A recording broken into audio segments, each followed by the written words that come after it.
And then in the beginning of that, I messaged the artist who did this song. Do you remember by chance this song that you did a couple years ago? Do you remember the anime or the anime that you took this soundbite from? Mm-hmm. Surely not. He's not going to respond. And then he responds. One of my personal favorite edits at the time, because around this 2017 time, I was the weeb edit, the guy with the weeb profile picture, and I was editing to hard 90s gangster rap. I was kind of figuring out what I wanted to do. Like I was editing to rap and stuff, but I was editing to all sorts of random things. Hello, everybody. Welcome back to the Uneducation Station. Of course, my name is Zach, and I am here with my buddy Arthur. I'm Arthur. Hello. Dude. Yeah. It's been a good week this week. It has been a good week. It's only Wednesday and lots happened already. At least in my, I assume yours, and assume my. Well, not assume. I know I lived it, but you know. Yeah. A little tired. Apologize. Just woke up. I spent my night up till like 4ish a.m. lubing and filming switches. So I'm a little tired, but it needed to happen because it's a bill for someone, and you know it's long overdue. Not long overdue, but I'd like to get it out so I can get it to this person. So, you know, shout out to Ant. It's gonna be a fun build, and I'm glad because these switches are really nice, and it's like, ooh, these are gonna be fun. So, dude, I think it's super sick that you're building keyboards for people. Like, I think that's super sick because it went from just like you know what, I'll give it a go, to now, you know, people are wanting you to do keyboard builds for them, and you know, you built a keyboard for the giveaway, which is super sick. Well, quick shameless plug, Zach. Go for shameless it. Plug. Yeah. At the moment, I am doing commission, but I'm not paying extra for it. Right. That is currently my thing.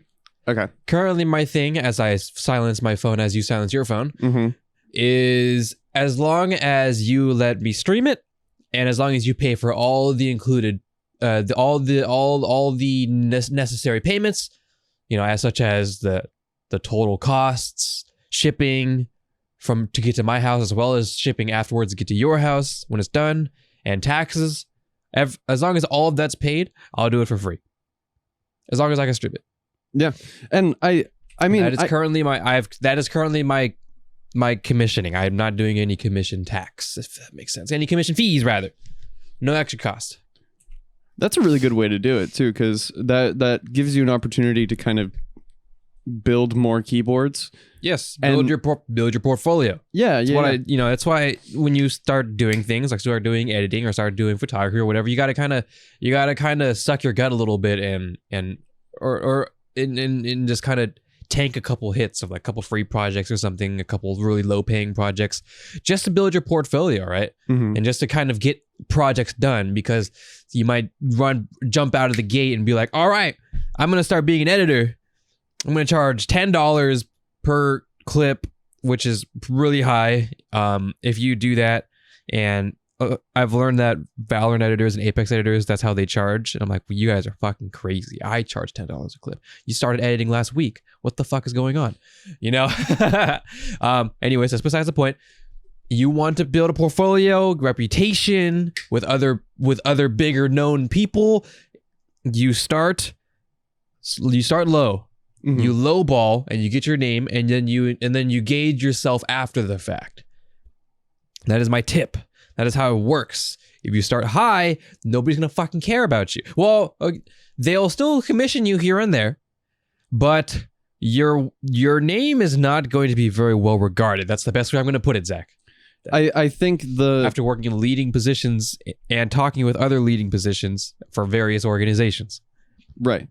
I think the important thing too is that the more of a portfolio that you have, the more of an opportunity that people are going to be able to see something that they like. And you know, if you're only doing commissioned edits, commissioned shoots, whatever it may be, you know, that is so limited to how much people can gauge whether or not they want to work with you. Yes. And you know, that's a whole reason why I made a website for all of my photos and everything like that, because you know, there are certain people who don't trust me. Right. Well, everyone doesn't trust fair. me. Yeah, that's fair, right? Because they don't know you. Right. You know, how are they going to know you? How are they going to... I mean, I trust you, but I know you. Yeah. How is random Joe Schmo who wants his wedding shots going to trust you when you don't even have anything to show, right? Right. It's fair. it's fair because, you know, they're spending their hard-earned cash on something that, you know, they deem important enough to pay for photos for. And so, especially with weddings, because you only get one shot to do weddings. You know, let's just redo the wedding, guys. So it's all good. All right, guys, we're gonna have to run it back one more time. I'm sorry, I missed a different cameraman. You know. Yeah, but it's really interesting, and especially when it comes to editing, because it is something that is very difficult to do well. And you know, you've been editing for what, 6 years or something like that? Over 6 years now. And so you've had 6 years worth of edits that you've done, whether they've been commissioned, whether they've been for free, whether they've been for companies or otherwise. And, you know, you have so much stuff that you can show people, like, yeah, I'm an editor. This is all the stuff that I've done over the last 6 years, all of the stuff that I'm super stoked about. And like with me, I've been shooting photos for probably almost 5 years now. And so it's a similar thing. It's like, I have all of these photos over the years that I've taken that I've been super proud of, that I've been kind of proud of. They've been like stepping stones for me to get to where I'm at now, where I can confidently name a price for anything that I'm doing. Yes. And this is really cool. I haven't really had a chance to talk to you much about this. So I took a couple of pictures of Andy riding at the skate park, doing like some action shots and whatnot. Okay. And there are a couple of scooter companies that are like really, really well regarded in the industry. And like, okay, I've met some of the riders for that team, and they're just super cool people. And so I ended up posting one of those pictures of Andy, and I can pull it up here in a sec. Okay. I ended up posting one of those pictures, and the company Tilt, so I tagged him in it because he was riding a bunch of Tilt scooter parts and everything like that. And so I tagged him, and then they sent me a message, and they were like, dude, this shit's fire. Nice. And I was like, what? And you know, I've had a couple different situations where I've tagged companies in photos that I've taken, mostly of Andy, because Andy's a mad lad and he's really easy to take pictures of. Yeah. Because he does cool shit. And then they would just reach out and be like, hey, this is super sick. And especially when Andy posts on his own personal Instagram, because he has probably like 4 or 5 different scooter companies following him on Instagram, along with like a bunch of different scooter shops and everything like that.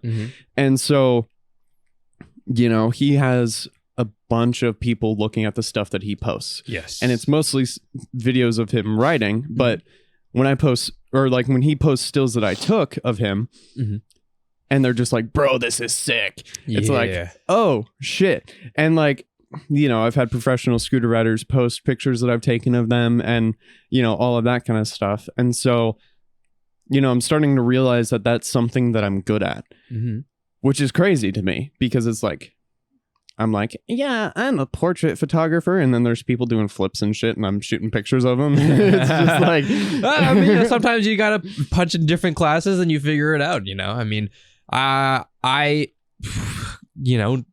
guess I was considered a rap editor for very long, right? In some ways, still I am. But that okay. So I around like the World War II-ish, Call of Duty World War II. You know, I was editing. This is great, by the way. Look, it's me. Oh, I don't. There we go. Look, it's me. It's you. It's you, and all your other. Look at all your pictures. Yeah, this is very cool. How did we show your website in the podcast? I don't. I know you so. showed. You might have showed me after the podcast. I think I cannot remember. So this is the picture that I posted of Andy. Or actually, was it this one? I don't remember. There were 2 that were very similar. I think it was this one actually. Okay. There we go. That one. Look at him. Look at him go. Look at him. Look at Andy being Andy. Yeah. And so this is the picture I posted, and the a couple of different companies were just like, yo, that's sick. And like, they are very sick. They are really cool, and these are some pictures that I am like really, really proud of. And so, to have them up on my website and to be able to post them, and people are like, bro, that's sick. I'm like, yeah, dude, I know. Anyways, you were saying you're like World War II era. Yeah. So I start just a quick brief history of Anuki. Not even history, just a little bit back around World War II era. Started editing a bunch of rap. I got considered a rap editor. And that came from like just before that, where I was figuring out like, what the hell do I want to edit? I'm not sure what I want to edit. I edited all sorts of things. Then I became that rap editor, and then for a couple of years I was that rap editor. It was fantastic. It was a great time. And then, thank you, AC. And then I just kind of started trying something else, and then I made a very infamous edit called Stargazer, which is a very, very popular edit of mine. One of my personal favorites. I feel like I've seen this. You've probably seen it. I mean, I'm not going to say you don't know you don't remember the names of all of my edits, Zach. How dare you? No, I'm joking. But this is a very, very popular anime. Speaking of it, look at all the anime that's popping up, even though we're not signed in. That's crazy. Look at that. I sent you this, Zach. Yeah, you sent me that. Why is it here? The microphones are on, Zach. The microphones are listening to us. Dude, they know. They know. Hold on, let me find it really quick. But I did let's see, I guess I can do Stargazer, and this should bring it up. Yeah. Cool. By the way, I don't know when this happened, but this happened a long time ago. Mm-hmm. And I've found a point where I could just type Anuki, and then my channel would finally pop up. Yeah, just Anuki, right? Mm-hmm. And I was like, I remember when this happened. Well, I don't remember when this happened, but I remember it happening, and I was freaking. I was like, "Yo, that's so cool!" Because before, what happens when you typed in Anuki was, I bet you it's still here. Hold on, let me see. So if I go to Anuki, some like mythology type shit, but then there's like some like Indonesian type stuff. Yeah, here we go. Or not quite Indonesian. Well, it's something along those lines of just like woman. Yeah. I'm not quite sure. Anuki Divine X, talk to my ancestors. I mean, shout out, of course, And there's a kid, Anuki. If her name is Anuki, shout out Anuki. I'm sure you're doing great. It's been 4 years. Hopefully you're doing well in school. Bro, that profile picture for that channel, so good. Well, it's classic, It's classic. Zoom up over your face. Yeah. So yeah, that was interesting. So then when I got this, I was like, yo, I've done it. I've gone and done it. I've gone and done it now. Okay, anyways, we're not gonna listen to it obviously, but this was an edit. Yeah, okay, it's just very quiet. Zach, this isn't rap. Yeah. Not quite rap, right? But so this was the first time I tried doing two things. Mm-hmm. 1, dubstep. 2, weeb music. And this was in the time where I was literally just strictly editing rap. Just rap. Rap. I am rap guy. Rap editor Nuki. That's the guy, right? And then I joined a team called, a team held by a couple of friends called Aisiru.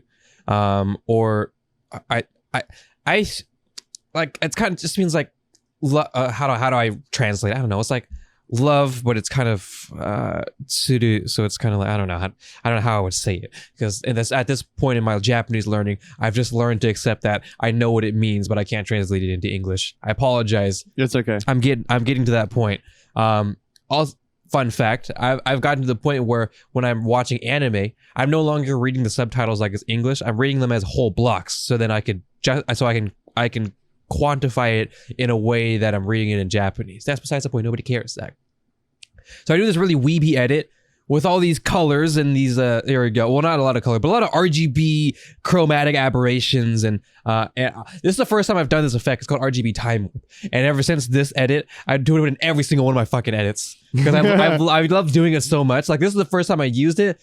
Like, it's basically just like it interpolates the frame before, yeah, and the frame after, and it how do I say it? It makes them like red or blue, yeah, depending on the scenario, and then it merges it together with that current frame.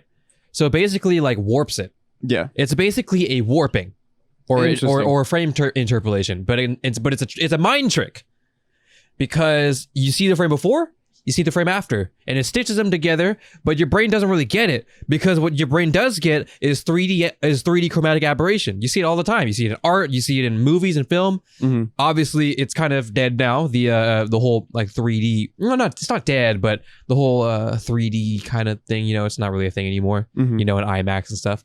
But your brain knows chromatic aberration. Your brain knows the red and blues. Yeah. So you can look at art. Oh, it's auto playing. Okay. No. That is a good edit, though. Thank you. I appreciate it. That was one of my favorite edits. This edit that I did for Ice Dude, which is a team that I led with a couple friends, and it was a lot of fun. It was a weeb team. Around this time, Zach, in 2018. Yep. 2018. I mean, before then, but I was getting into my, like, I was that weeb guy. I was the weeb edit, the guy with the weeb profile picture. And I was editing to hard 90s gangster rap. So it was like the dichotomy, you know, the duality of man, you know. Yeah, and I think for me, seeing these types of edits from you, like, and I mean, I followed your channel for a while. I think we were talking when you first started editing, like when you first started editing COD. Probably. I mean, we've been friends forever and a half, but you know, we were chilling in home. We were chilling and being homies at this point in time. And I remember when you first started editing, and then when this edit came out, I was like, oh shit, Arthur's doing the thing. I'm doing the thing. Yeah, and it's like, I did this edit and I was like, this is fun. I was having fun editing this. Like, I was having so much fun editing it. Yeah. Because it was different. It was, I had to learn new things. I had to try this like glitchy stuff. I don't do anything like this, Zach. Like this kind of quick, fast-paced glitchiness. I don't really do effects in my edits. As you can see, even to here, I mainly focus on like the way I sync.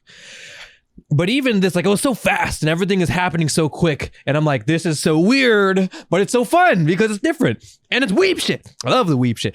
You know, I don't really listen to this stuff necessarily specifically, but I mean, it's fun. It's fast paced. I'm like, yo, you know? So, and it was a great hit. And it was very fascinating because around this time, like I said, I don't do any edits like this. And the COD, like, weeb area rather, it was not very big. Well, no, it was very big, but it wasn't very mainstream. Right. Like, the mainstream didn't necessarily know. Like, they didn't really know teams like Tsuki. Rest in peace. Shout out to Tsuki. There's not a person. It's just the team died. The team ended, but it was a great team. Shows teams like Sakura, and so I guess it shows again. I think Tora was there at the time. Maybe, I cannot remember.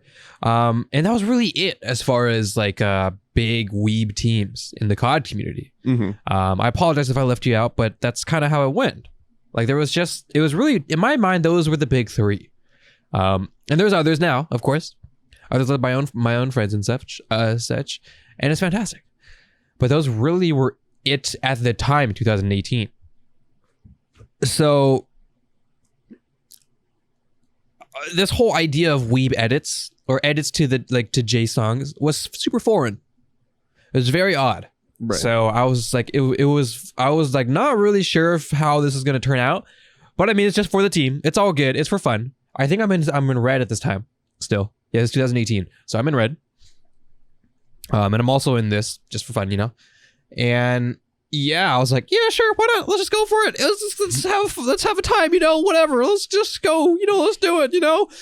And then it ended up being a success, and it was great, and it was fascinating. And even my friends who weren't even, you know, into the weeb stuff, they're like, what the fuck? Yo, this is crazy. And I'm like, yeah, look, I did the thing. Dude, it's so sick, because watching the kind of progression from like a backseat perspective, because, you know, we didn't really hang out a whole lot when we were in high school, like watching as like right after you graduated high school, just watching you fucking pop off with your edits and like seeing all this really, really cool shit, and like, you know, seeing the J-pops and and you know, a lot more of the Japanese. Yeah, I want to do another one so bad. I don't think I've done one after. No, I've done Oh Lord. Before this, I've done an edit called Kurokushi. Kurokushi.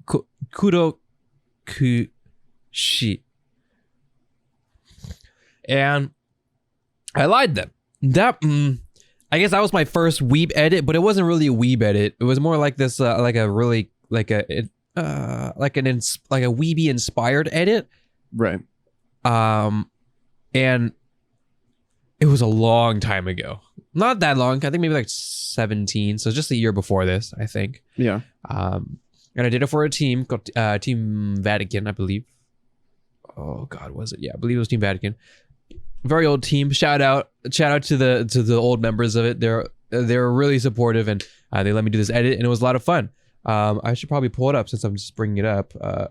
Yeah. Oh man, 5 years ago, Anuki in 2017.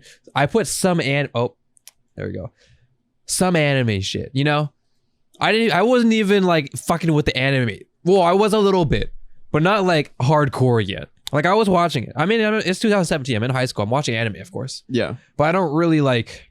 You're not like in the culture yet. I'm not into it. I'm just watching. I love anime and I'm watching it, but I'm not really into it. I don't really get it. But it's 2017. Yeah, I'll play a little bit of the audio. Is my mouse that breaks? Oh, the sound is muted. Here, let me. Oh, it's muted? Go unmute it. You muted, Zach? You pussy? I did. Because why? I didn't want some Windows. True. See, it's like not quite anime. Like it's not not like a J song. It's just very weeby inspired, right? But I did this edit, and it one of my personal favorite edits at the time, because around this 2017 time, I was kind of figuring out what I wanted to do. Like I was editing to rap and stuff, but I was editing to all sorts of random things. Like just editing to like kind of like this kind of future based type of stuff like this. Not necessarily indie, but kind of like an indie rock type of thing. I was doing all sorts of things, right? Because I was just figuring out what I wanted to do. So this is one of the edits I did, and I had a lot of fun with it. And it's very old. You can see how it's how it's shaped up. And then a year later, I think this mouse is just dying, Zach. I think it's just dying. This mouse right here, I think it's just. You want this mouse? No. Oh, I was waiting for that sneeze. Gosh, that was great. Bless you. Thank you. A year later, well, maybe like 2-ish years later, I do this edit called Korokushi Re. So the artist did two versions of this song. They did this Korokushi, and they did Korokushi VIP. And I found this out, and it's been about a year since the last Korokushi, and I had finished Stargazer, and I'm really into this like this kind of like the vibe. Yeah, I'm in this vibe right now. And the fun part is that the team that I did this for, Sora, unfortunately the team didn't go too well. It didn't bode too well, and there's a lot of drama in it, which is really annoying. But I ended up doing this edit, and a lot of the people in Sora, well, some people in Sora were in that Team Vatican, and I had met them from there. Yeah. So I was like, what a perfect thing. And I'm gonna do I'm part of their team, Taj. So why don't I do the song I did for them like a year ago? And this is the same thing. And a lot has changed. Like I had finished Stargazer, and I'm like, and this is one of my favorite color gradings of all my edits. I'm not quite sure why. It's very punchy. I probably would have raised the black levels a little bit. I mean, it's 2018. Cut me some slack, right? But it's this is where I learned I really love the blue and orange type of look. This is where I learned that. But that's besides the point. I do this edit, and let me see if I can Korokushi. So in the beginning of Korokushi, it says Tanoshimi ni shiteru ze. And then in the beginning of that, I messaged the artist, the artist who did this song on Twitter, and I was like, hey, I'm gonna use your song. And first of all, be careful when you do that, because me saying this, I didn't even say, hey, I obtained your song legally. Yep, definitely did. And I used it without your permission on an edit. Yep. That was very, very poor choice. Because I probably could have gotten in trouble, but probably not, because he seemed like a cool guy, and I was like, yeah, I'm gonna hit him up. And I said, hey, I used your song. It was Mika. Shout out to Mika. I hope you. I haven't checked if you're still doing music, and if you're still doing music, hopefully you are, because Kotokushi was a fucking bop. I go, hey, do you remember by chance this song that you did a couple years ago? Do you remember the anime the anime that you took this soundbite from? Mm-hmm. And then I'm like, surely not, he's not gonna respond. And then he responds. And he's like, yeah, it's this. And the funniest part is that he didn't even tell me he told me the episode, the show, Danmachi, which I had no clue it was from this because I hadn't watched it before. Is it wrong to pick up girls in a dungeon? Wild name. The show is fantastic, by the way. I don't recommend you watch it. Okay. It's really fucking good. And he shows me it, and it's somehow, I don't know how. I mean, it's 2018, so it's probably possible. It's a YouTube link, the full ass episode. I'm like, how the fuck? But yeah, that was fantastic. What kind of unicorn bullshit is that? Well, it's 2018. I don't know. We were kind of figuring out what went, back then. Yeah. And then they really solidified in 2019 and 2020. They're like, all right, YouTube dropped the serious hammer, and they cracked down on everything. But yeah, no. This happened. I got it. I got the bite. I got the bite. And then I found the part in the show, and then and it worked out so perfectly. And it was like, yo, let's go. And I did it, and it's such a minute detail, but it made me happy to just see. For me, it was like a way to see progression, right? Yeah. As you said, you kind of see the stepping stone type of ladder thing. I also had this series called Rat Pack, which is where I edited Logic. One of my favorite rappers, still one of my favorite rappers. Newest album didn't really hit, but in my opinion, but I'm excited for his vinyl days to come out. No one cares. I fucked with Logic hardcore, and I still do. I love his music. And I used this series as a way to truly document my progression as an editor. Yeah. So I went from Rat Pack 1 all the way to 5. I don't think I've done a 6. If I did a 6, no, I have not done a 6 yet. I believe I've only done 5. So I'm missing the end of the trilogy. I don't even know if I do it anymore because I don't really edit it very much. But I think you have to round out the trilogy. I'll try. I don't know.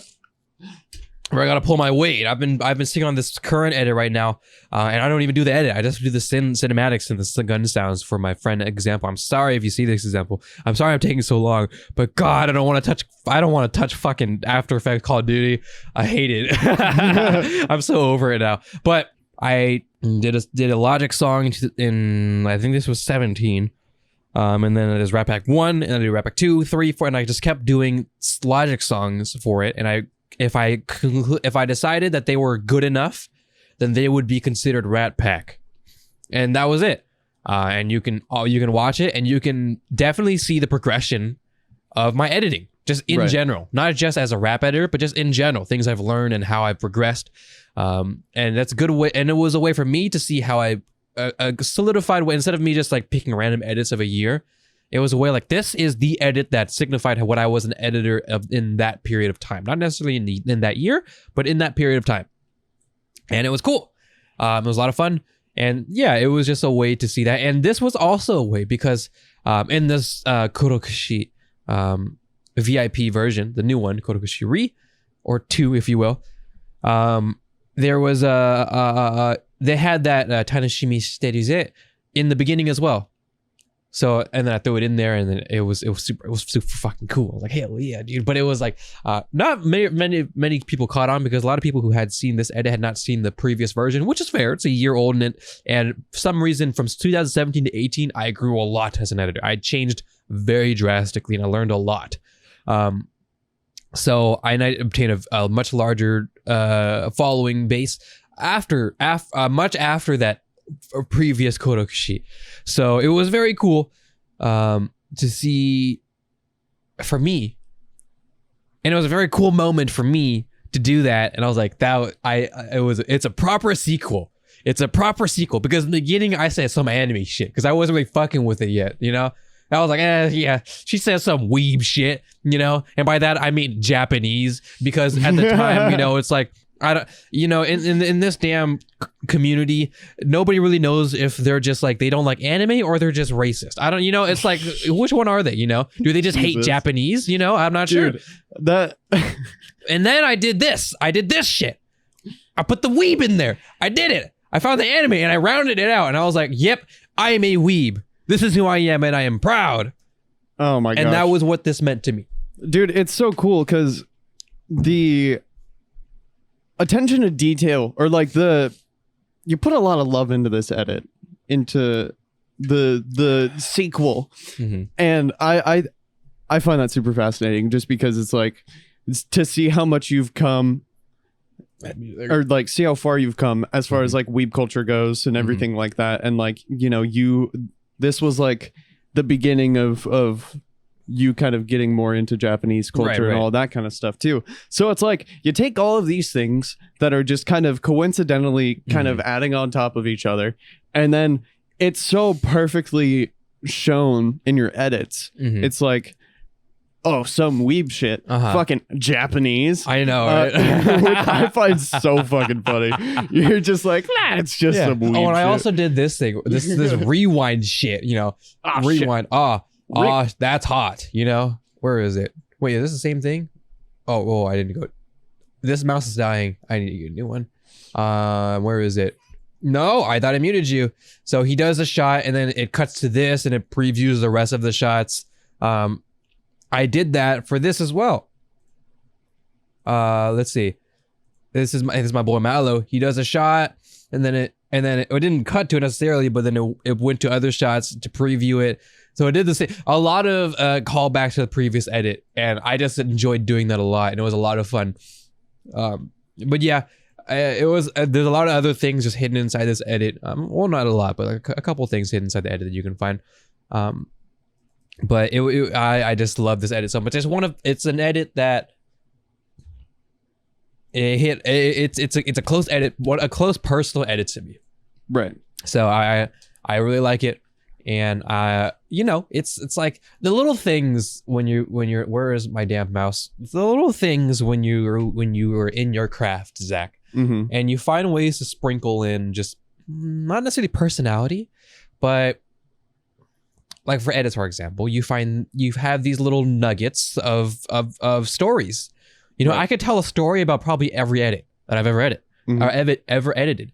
I could remember. Oh, maybe not every edit, but a lot of like my bigger edits, I can tell a story. It's the story of the process of making that edit, how it was, what I was thinking, the time around that.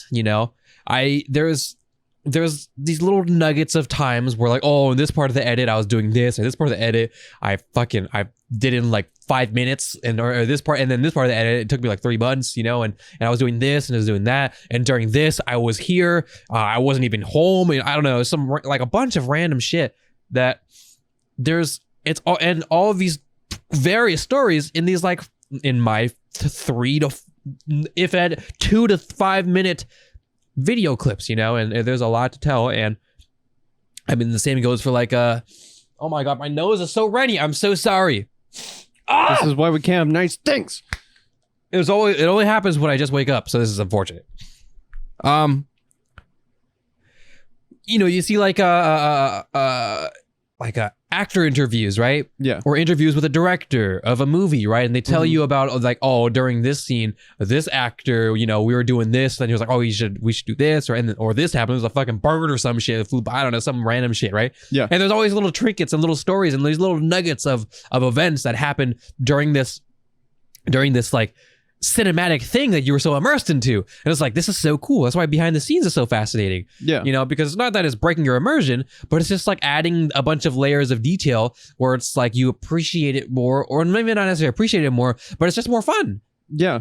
It definitely makes the process a lot more human, because you have an opportunity to see like bloopers and all of those types of things of them just goofing around, having a grand old time when they're on set. And it's really cool seeing your like the streams that you did when you were editing, and I was there for a lot of them too. Yeah, editing chats, that was not old school. I mean, it's old because it's been a long time since I've done one. Right. But yeah, for those who don't know, it's just like I would work on actual projects, like my actual client work, or just stream it. And just kind of explain what's going on, talk to chat, talk about random various topics, talk about my thoughts and stuff. You know, it was kind of like a very podcast style. Yeah. But I would also, it's funny because I didn't really break down any editing things, but I did kind of, like, if anybody asked, you know, or if anybody asked about editing techniques, I suppose, not necessarily effects, because I don't do that shit. But, you know, like, hey, what is this and what is that? And I'm like, oh, and then I would just do the example right there while I'm there, you know? Yeah. And it was a lot of fun. I really enjoyed that format. Probably one of the earliest forms of podcasting. And yeah, I did this in like 2017, I think. I started it episode 1. I was masking a motion track. Like and I was like, oh my, I don't want to fucking do this. Like I have to mask this motion track. Well, because I had a motion track text, like this 3D text in a cinematic, right? Yeah. Floating in space. But there was like a kind of I can't remember what it was. I mean, I can just pull it up, but I'm too lazy at this point because I'm doing my hand gestures, Zach. There was something in front of it, so I have to mask it, obviously, so it's in front of the text, right? Yeah. To do the thing, right? Yeah. And God, in 2016, 17, that was fucking torture, Zach. I mean, I can't even imagine. It's still torture. These days, there's a lot of tools to make it easier. Mm-hmm. Like rotoscope, not necessarily, well, I guess rotoscoping in a way, but you know, masking and stuff, like auto masking and stuff, and you just kind of adjust it a lot easier. I mean, I still prefer the traditional manual pen tooling. You can never go wrong. But God, Zach, it takes so long. Because imagine pen tooling in Photoshop, Zach, but doing it for multiple frames, and not just multiple frames, but in a motion track with an extremely slow moving cinematic for thousands of frames, or hundreds of frames rather, for however many frames that you want it to be. And it's just like, imagine a 60 frame per second cinematic, Zach. That's 4 seconds. That's 20 to 30 seconds. Oh! Yes. Well, I mean, however long you want it to be, but you're moving this dolly camera in very, very slow motion in order to simulate high frame rate, because all we can record back then was 60 FPS. Right. So you're doing it in very slow motion, so you have more control. So it's probably going to be like around like 15 to 30 second cinematics, Zach. Seconds rather, sorry. Yes. Times 60. How long do you want to do it? There's different ways to do it now. Sometimes like you do the sync already, like you do the sync first. Like you go, you do the motion that's in the edit, and then you take that and then you mask it. That's a faster way. Obviously, I didn't think about this before.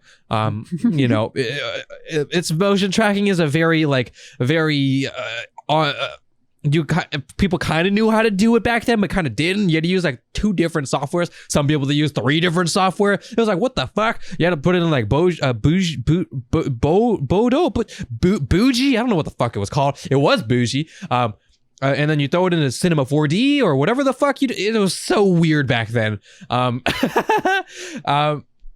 Nowadays, just do it all in After Effects, and if you want to, you can do it in Cinema 4D if you're a sweaty nerd. But you know, it was just a very unrefined back then, but it was cool. It was like you're putting this 3D text in a Call of Duty cinematic, and it's like super high quality, like sharp 3D text into this my PS3 recorded cinematics, which is like that is 1080p, but it's like through it's not even through HDMI, because back then you couldn't record 1080p with HDMI on certain things. It was so fucking weird. Dude, that was like the funniest thing to me, was that all of the cinematics were like crisp, and then you would complain about 30 frame per second clips and like all this kind of stuff, and you had to like do a bunch of weird sampling and all that kind of bullshit. Yeah, because no fucking player back then, because this is 2016 to 17, Zach.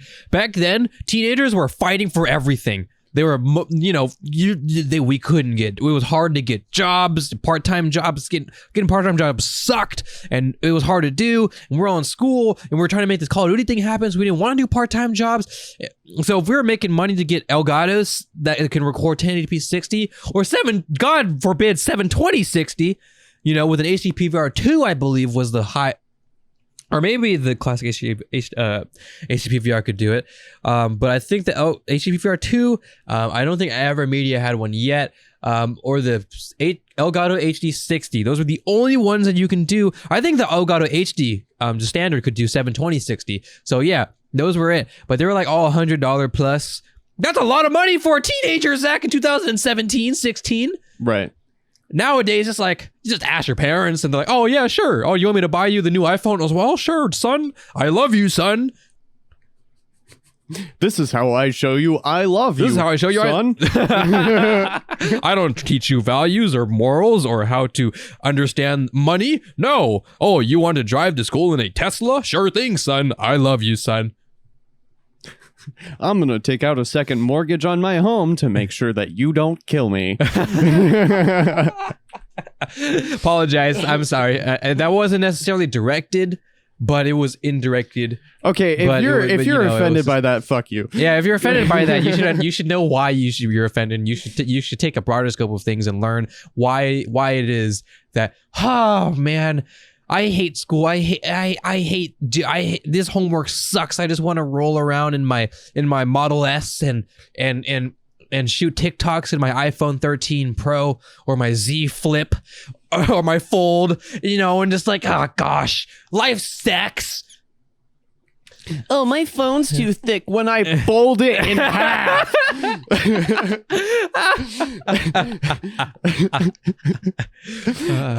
By the way, I've considered like the Z, not the Fold, but the Z Flip. Oh yeah, I think it's actually kind of cool. Okay, low-key, I want it so bad. These days, it's actually like it's still expensive. I think it's like the entry is like $1,000, but considering where we've came from the original, yeah, that's pretty good. Like the original was like $3,000, like $2,000 starting, and we're like, what the fuck? Who the hell is buying this? And now I think the Z Fold 3. I mean, it's almost October, so they're probably gonna drop another one. It's getting down there. So at this point, it's shit. I don't know. I mean, why not? Because right? Okay, I know we're just tangent. We're tangenting. I know. I apologize. I don't even remember where I was coming. Well, basically, just like, all right. I didn't want to talk about that though because it's been a while since we talked about tech. So remind us to go back to it. But let's rewind back. Oh, that's hot. Rewind time. Rewind time. Sorry, that was poor. That was poor. Okay. So the back then in 2016 and 17, right, it was hard to obtain capture cards were like few and far between. You were buying them secondhand. If you can get it secondhand at a good price, you were fucking killing it. That was the strat, because I don't know, some people, they might be selling it, and it was like, all right, beautiful. Now we're starting. Nowadays, Zach, you can get so many. Zach, the my Hong Kong special cam link that I use for my camera. Yeah, it's not fantastic, but that's 60 FPS, and these days, you can get like a, I think EVGA, their X series was kind of a miss, but they have like a I think their X1 Lite, I believe it's called. I can't remember. Apologize. They don't have. I don't think they have their own software, so you have to do it through OBS. But OBS is fine if you dial all the settings. I use OBS for cinematics, so you can get it if you can figure out the settings. And it's like $60 for 1080p 60.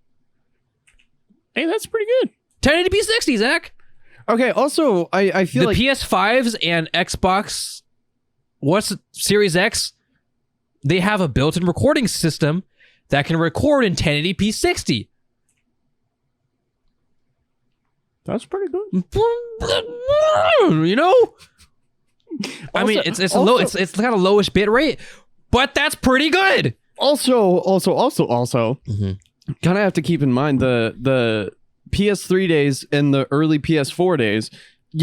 This was like right when 1080p was like becoming the gold standard. Yes. Because if you really sit down and think about it, like, Zach, we are 720p TVs and monitors back then, Zach. Bro, we are not far off from like 720p. Like you even on YouTube, like you look at early YouTube, it's like 480p. Yeah. But as time went on, you can kind of see the progression in the quality of video, because a lot of times, especially with like the people who were getting paid to do YouTube at the time, they were chasing that high quality. They were. And so they went from 480 to freaking 540p or whatever it was to 720 to 1080. Zach, I'm pretty sure this is the highest quality is 720p. I'm pretty sure. Let me see. Yep, 720p. You know why? Because 720p is HD. Yes. It is the qualification of HD. 1080p is what? FHD? Full HD, I believe.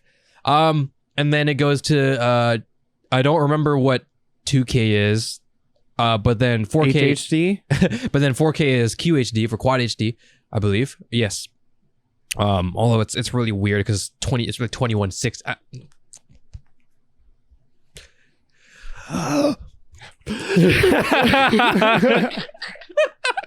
But yes, you're right, because around this time we were trying to set us as editors, we were trying to explain to these teenagers why we need to drop 720p. It's dog shit. Like we have to get past this.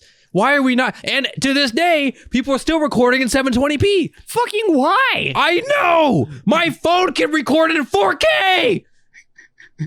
My phone in 1080p, 120 FPS. Like, are you kidding me? This phone, or I don't know if it was this phone or my iPhone that I had before, but it could shoot 8K. Yes, the S21 can shoot in 8K. 8. I mean, it's not like it's 8K in resolution as far as sharpness is, and stuff, all that stuff. It leaves a lot to be desired, but it could, we're getting there. 1080p now. I'm glad that we've hit this diminishing return, because although we're hitting 2K and 1440p, 4K, 8K, 1080p has still become standard. Right. 1080p is still fine. Mm-hmm. And I don't think it's ever going to drop. The only time 1080p is going to die is when 1440p becomes easily acceptable or accessible. It becomes the price of 1080p or even lower. And then at that point, we're just like, well, why do we have 1080p? And we just axe it, I mean, also, because we basically axe 720 at this point. Oh yeah. Yeah. 100%. I mean, unless at this point, if you get a 720p monitor, it's probably like secondhand, or they're like mass distributed to like, I don't know, like accounting firms or some shit like that. And even then, I'm pretty sure they have 1080p anyways, because 1080p panels are just so mass produced that it's just like, yep, you get a 1080p panel, you get a 1080p panel, fuck it, yours is 90 hertz, fuck it, yours 75 hertz, fuck it, you get a panel. I'm like Oprah, I'm handing out 1080p panels, Zach. and also, I mean, to be able to display 1080p is so much easier now than it was before. Because like at the point when it was at the cutting edge of monitors and screens and everything like that, it was hard. Yes. And then, we've gotten super good at making our pixels smaller and our screens bigger to the point to where, you have a 1440p panel in your fucking pocket all the time. And so making it so that we have these higher end, denser pixel density monitors, it makes it easier. Yes. And so now we can put, 1080p panels in whatever the fuck we want. Like, it's fucking crazy. Yes. And also would,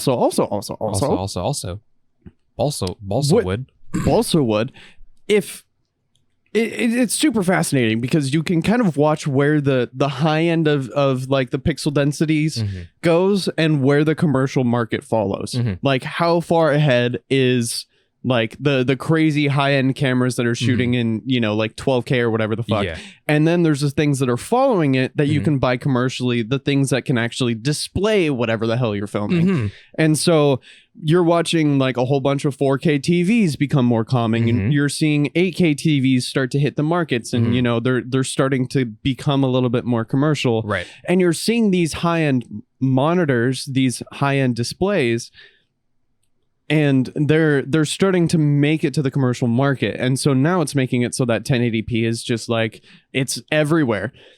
And then we're slowly kind of getting to where 1440p is becoming a little bit more commercially available to people who aren't enthusiasts, right? And then, 4K panels, like you have a 4K monitor and you also have what, a 1440 120 hertz? Yes, I have 1440 120 hertz, or 144 hertz rather. Yes. And, obviously it was expensive at the time, but if you're looking for that stuff now, it's not going to be as expensive as when it first rolled out. And so we're getting to the point now where people are able to record in higher quality. You're able to see it in its full quality more easily. And also you're able to push the limitations of the tech at the time. Well, without like having to be super enthusiast person, man. Right. Well, we need to move forward now, because now the new PS5 and the Series X, they do 4K. Right. And 1440, and now at 120 hertz. I think 144 hertz actually. I don't. It's been so long since I've cared about consoles. I apologize, but I'm pretty sure. Yeah, they do 144 now, if not 120. Double the hertz. You know, that's a lot of hertz. That's a lot of hertz, Zach.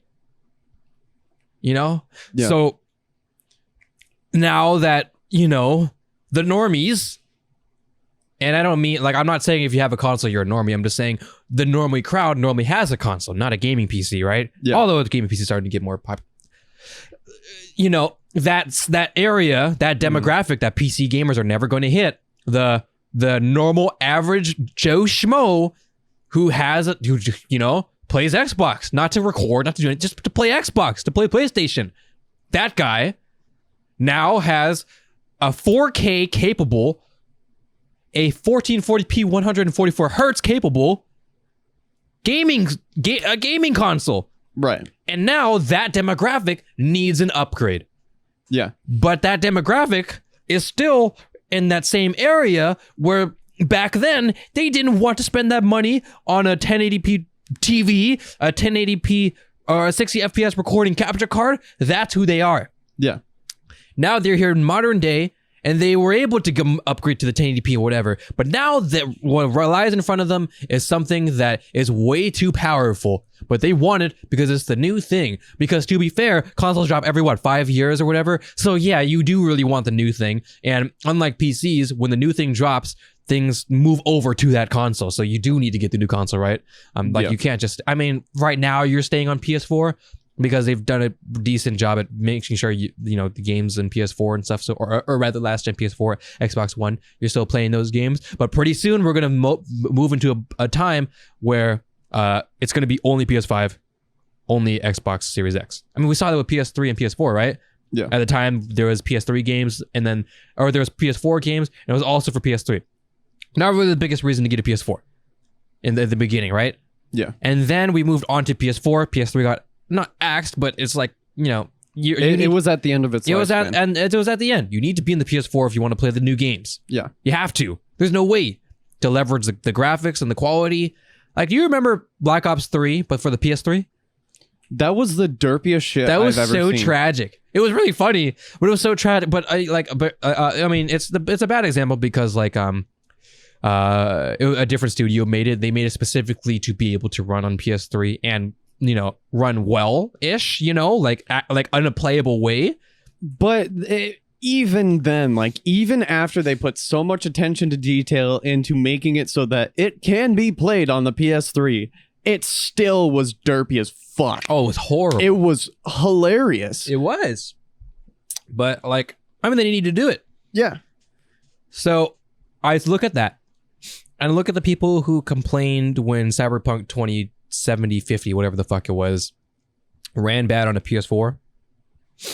And I'm like, well, no fucking shit. I remember, this is a weird camp, because I remember, okay, can we pause real quick? I need to wipe my nose. Yes, please. Thank you, I appreciate that.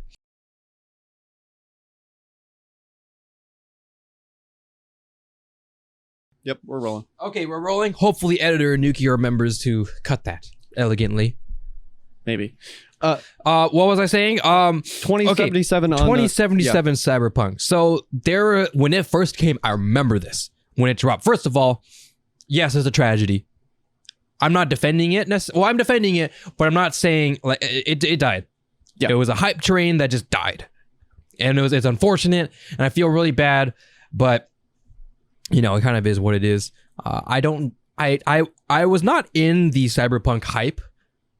Like I wasn't either. Like, I was not part of the train building up to it, so I didn't feel as bad necessarily when it did die. I just thought it was unfortunate, just because like I was thinking, you know, for me, I was more on the side of like they tried really hard to meet these unrealistic expectations, and then they got shit for it. Yeah, you know. And to be fair, yeah, it was a very glitchy game. It was a very derpy game. We see the memes, right? And it was rough. And apparently, a lot of patches have been had, and now it's an enjoyable experience. Apparently, so that's good. Supposedly. I mean, much better than launch, of course. Yeah.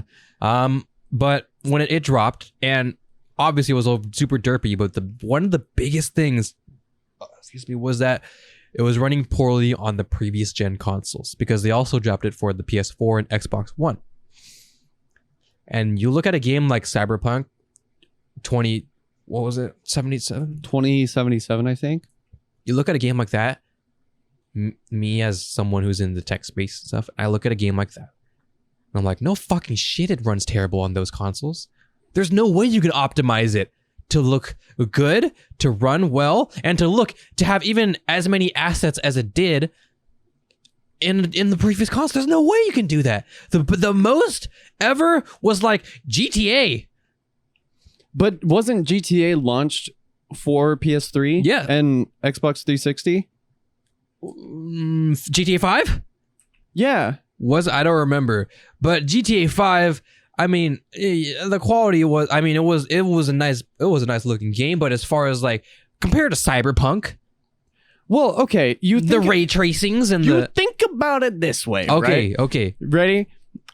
You think about the different engines that they started using to make these games, right? Like right. Unreal Engine, which is the craziest fucking thing I have ever seen, and it is like the closest thing that we've ever gotten to like looking real, right? You look at how much processing power that engine in and of itself takes.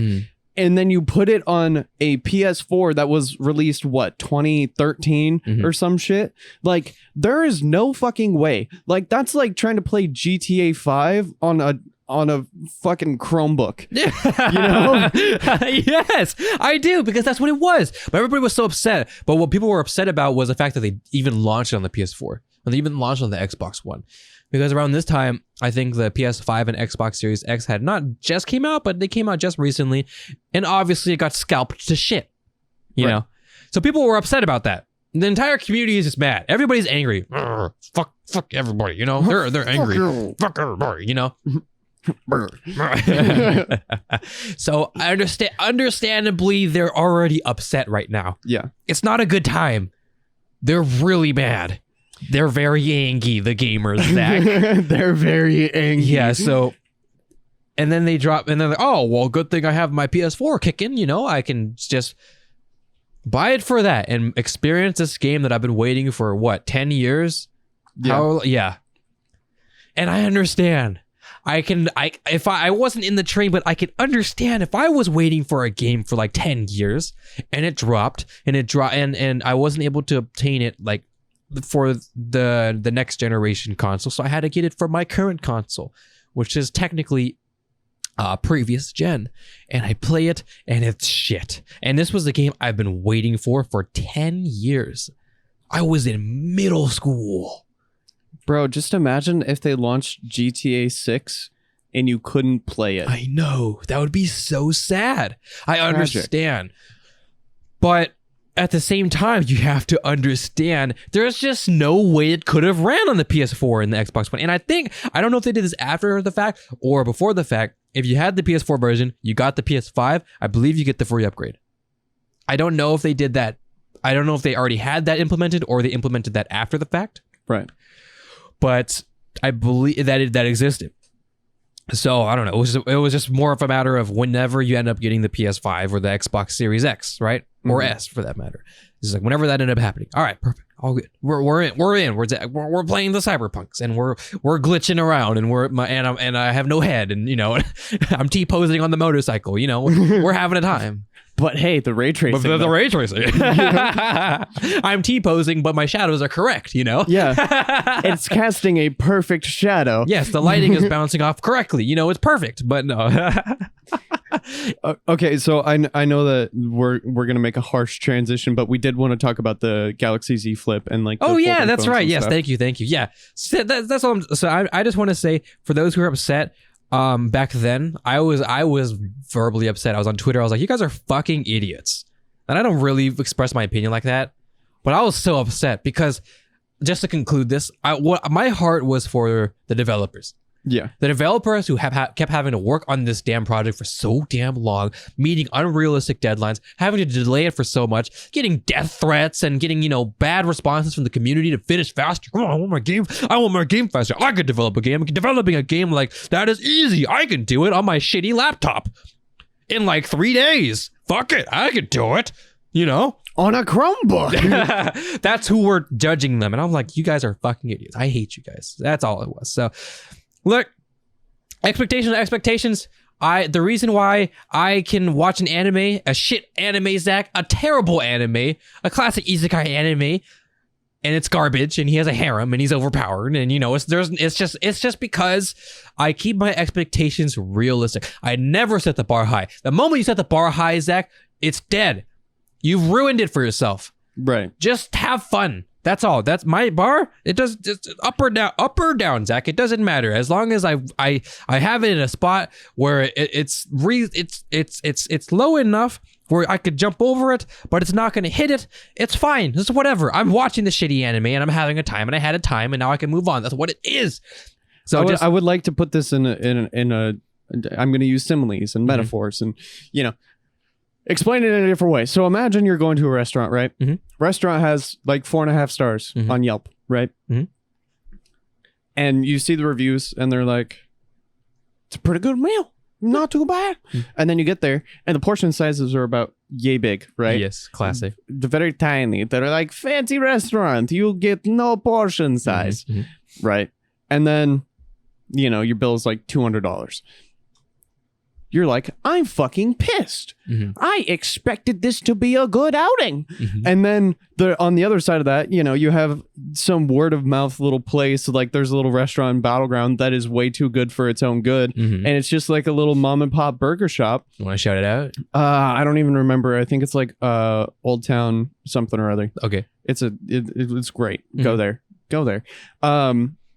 But, you know, I knew nothing about this restaurant before I went there.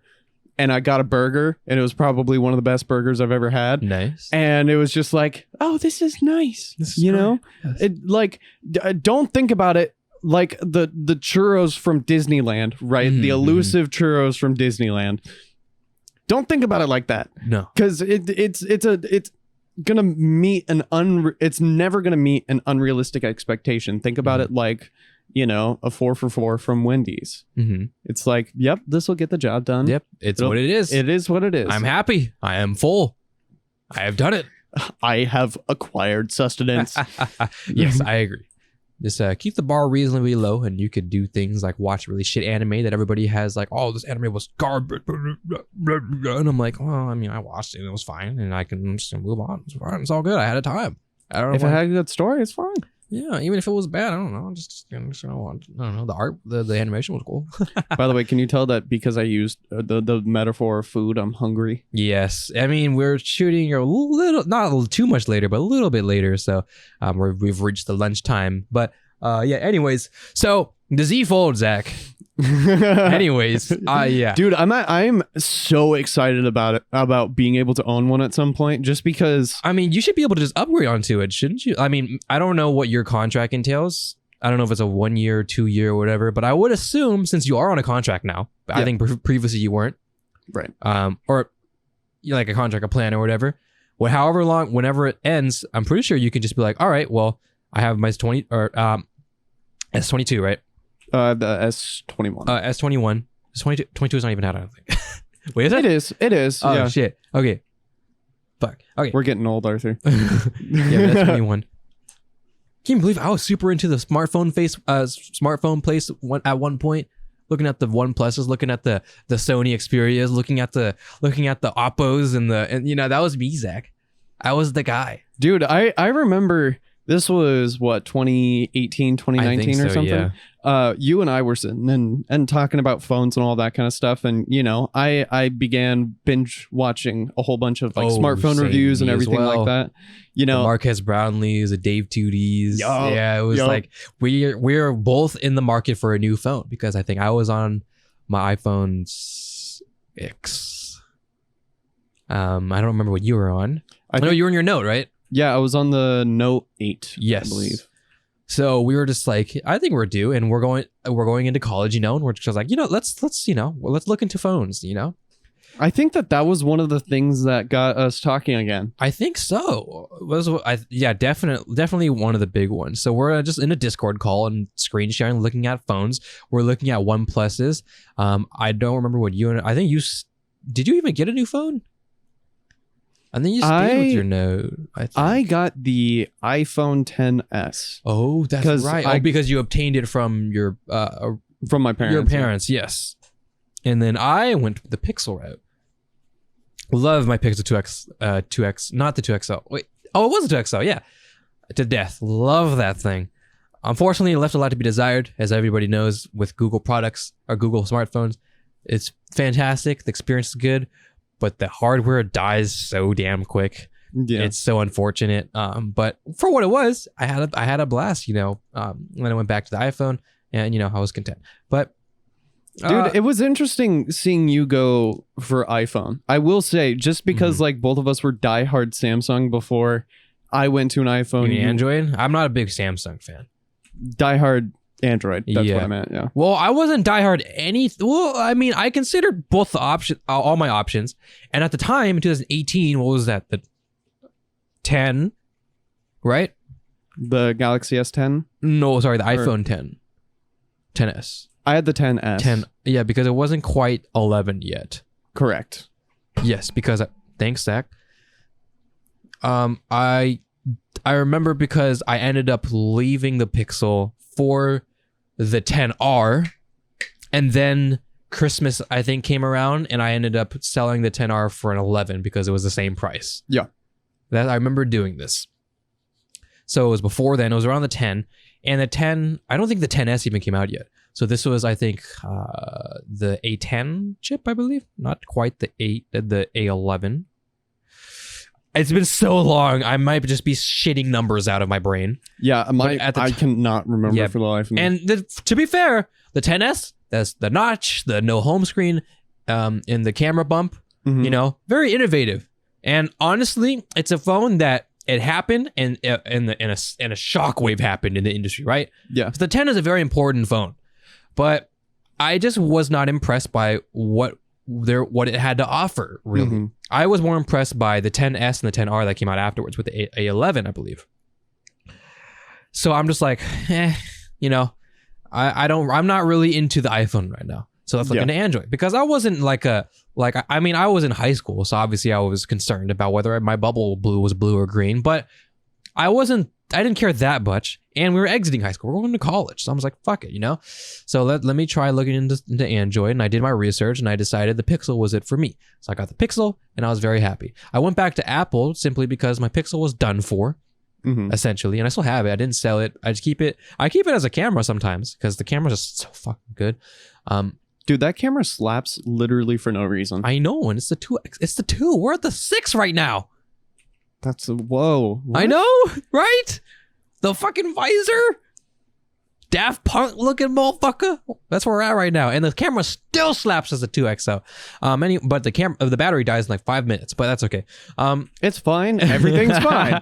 But I was looking for a new phone again, and Zach, the 13 comes out, and it just destroys. Yeah. The 13, I didn't really I had the 11. I'm sorry. I went to the 11 or the 10R because I no longer needed anything beefy. Because a 2XL was technically a flagship. Technically, And I was like, I don't really use it for flagship things. I'm a power user, but as long as I can use Twitter all day, then who the fuck cares, Right. And I was like, okay, the 10R, it had the same screen as the iPhone 8, which wasn't quite 1080p, but because of the pixel density, it may as well have been. Yeah. And wasn't it an LCD instead of an OLED? Yeah, it was an LCD. I think these days even the base model 13 has an OLED, but I could be wrong. But yeah, it was an LCD, and it was fine.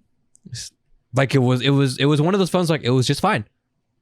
I was having a time, and because the A11 was so good, it was very powerful. And then I was like, yep, this is it. This is my phone. And at the time, what was it? The Pixel 4 flopped. Yep. Incredibly. This is more of a bias thing. This is a preference thing. I just preferably don't like Samsung. I think what they're doing is fantastic, and I think it's just the I just am not the biggest fan of like the UI. And I know the launcher. I know you could reskin it if you want to or redo. I don't know. I really love the Google experience. So the Google Pixel Android experience is so nice, and now like a lot of it has, because Google is Android now. Yeah, a lot of it has shaped it to be like a lot of Samsung things. You use Google. I think the default messaging app is Google now, I believe. I know this because my mom has the 22 now. And I was helping her set it up. And she's having fun setting it up because, new phone. She's going through the settings and stuff. She's having a time. I'm like, all right, you fuck it. Yeah. She's asked me a lot of things. And like, I'm supposed to know the answer for some reason. But, I figured it out with her. And she's the type to like theme her phone and, and change everything, like all the colors and stuff. And, she has a theme, and it's a cool theme. It's like a cherry blossomy theme, it's kind of cool, and it changes everything, right? The default icons and stuff, and the font, the text face, like it changes everything, but not some things. And I look at it and I figure out why, because these are Google apps. This is the Google messaging system, not Samsung. Oh, that's right. So it's not going to change. This is the Google Notes, I think, or maybe not. It might not be. A lot of Google applications are now the default. Yeah. And I was like, interesting. So, interesting thing, that was not the case on the S21. Okay. So, it must have been a pretty recent development where all of that stuff started. Mm-hmm. But, I mean, at the same time, Papa Google has acquired so many things along with Android OS and like everything like that.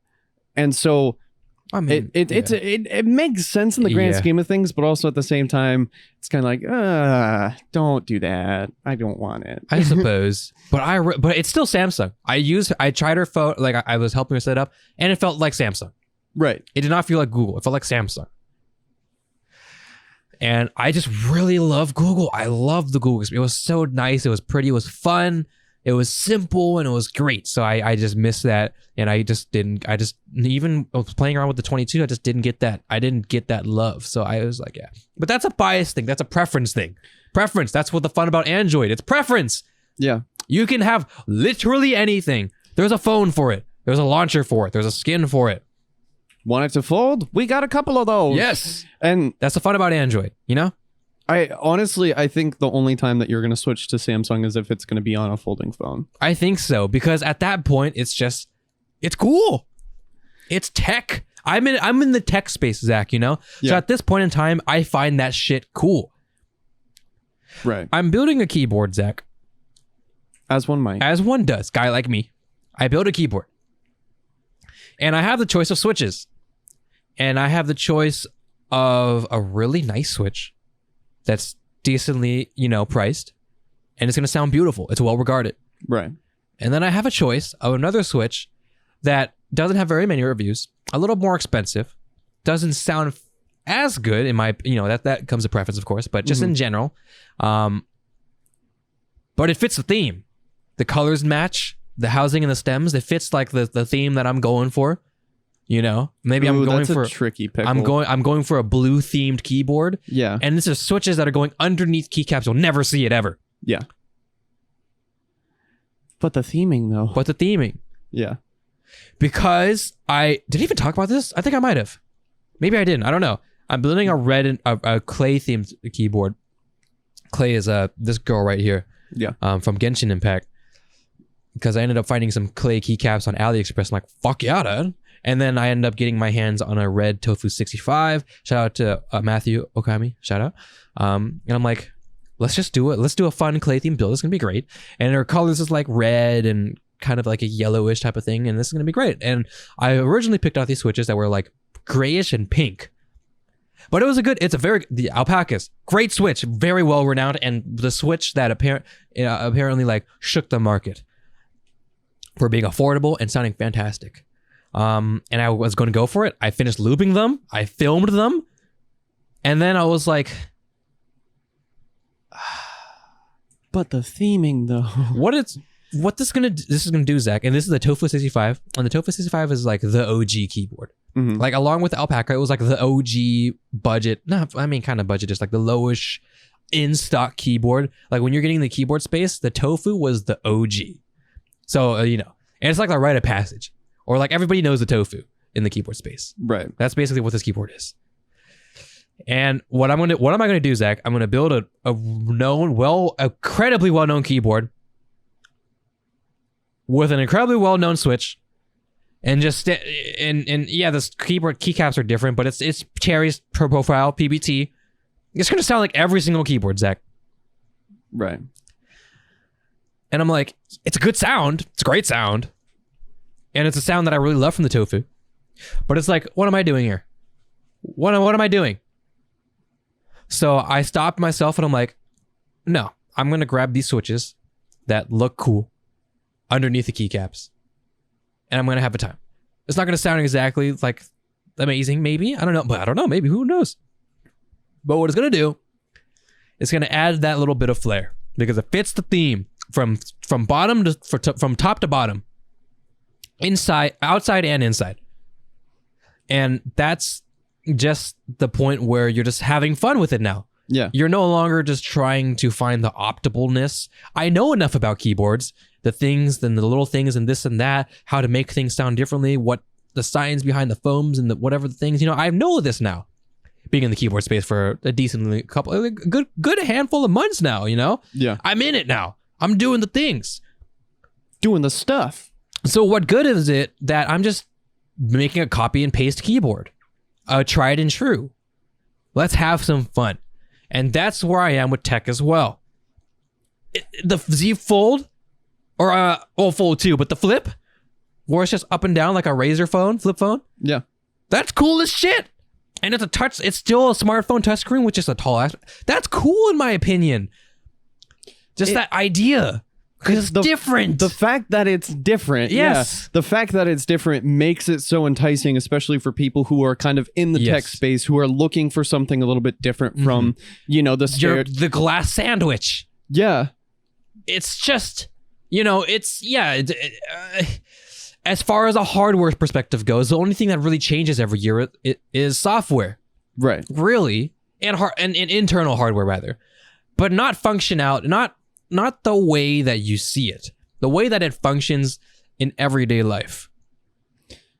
The only thing that has changed in the last couple iterations of the iPhone is it got the square edges again.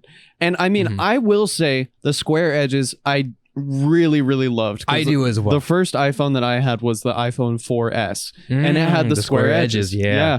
And so I absolutely loved that form factor. And the iPhone 13 has that type of form factor. I believe they brought it back for the 12, and I was pissed because I got the 11, and I really liked that as well. Yeah.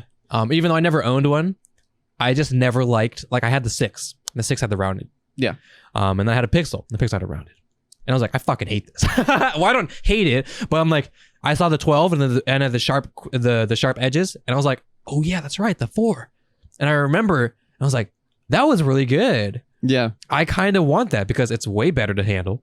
I'm like, fuck. And I was like, damn it. And Alvin got the 12 from some deal because, carriers, they're just handing out shit. Right now is a perfect time to upgrade. Do you see the current Samsung Galaxy promotions right now? No. Any model Galaxy, you trade it in, you get an S22. What if I brought in my Note 8 that I still have? You might get an S22, Zach. I'm serious. I'm dead ass serious. It literally says any model. The damn S1. Bro, can you imagine if someone brought a Galaxy S2? Yes. Well, and also, Zach, any condition. As long as it works. Like my mom. Well, Zach, if you had a Rhino Shield, which I don't have at the moment, because I've been rocking the naked phone, Zach, recently. I saw that. You're walking a fine line because I feel like you're gonna forget one of these days and throw your phone, and it's gonna be. I'm not gonna throw Zach.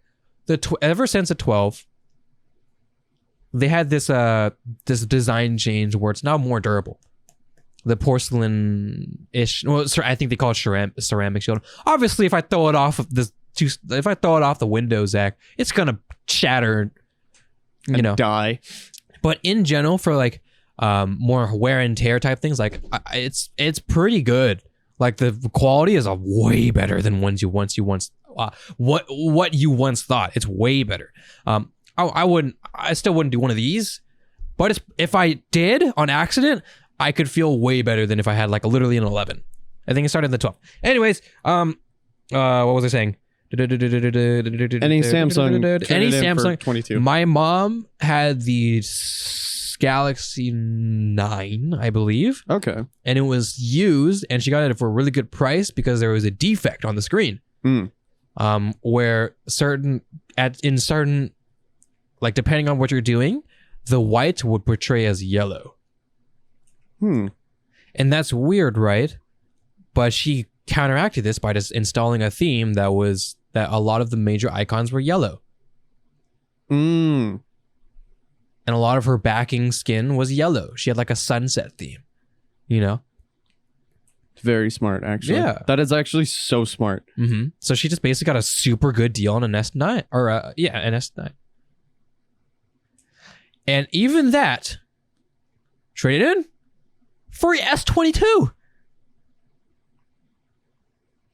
Bro, they make it sound like they got some like mind control bullshit going on in the S22. Well, here's the thing. I don't know what me and my dad, we have no clue what the fuck it, like why. My brother, even like for an iPhone, my brother had the 7.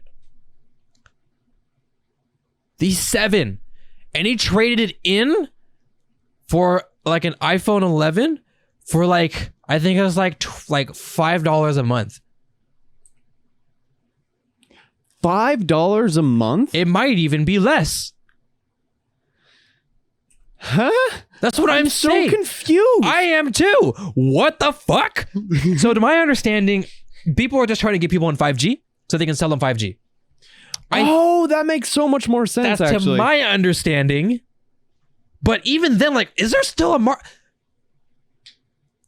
because if that's like, what's an iPhone these days? Like 700-ish for a base iPhone? 800? No, it's 800. I think it's lower in price because the 11 was like 600. The base model? I'm pretty sure it's like 7, maybe 720, 750. I have no idea, actually. That just sounds about right. We have Google. Zach, we have technology. iPhone 13. Let's see. $0.22 a month. Thank you for that. No, I just want to know. Apple will tell me. Apple. Daddy, Tim Apple. Oh yeah, the green is pretty cool. Buy. What are we looking at, Zach? What are we looking at? 7.9. Is that a 99? Yeah. Damn, that's crazy. It used to be $6.99 for I think the 11. That was a fantastic price. Then again, yeah, it's the hardware is really good. It's hard, you know. Like, what are you gonna do? It's really the A15, I believe we're on, is fucking spectacular. Oh yeah. Yeah, so it's like it's hard, but anyways, that's besides the point. So were we even on the screen? Yeah. Okay, yeah. We are. Okay, thank you, Zach. I don't think I switched. Thank you I appreciate that, Zach. Yeah, let's say $700 for the iPhone 12. I believe the iPhone 12 is the first iPhone for 5G.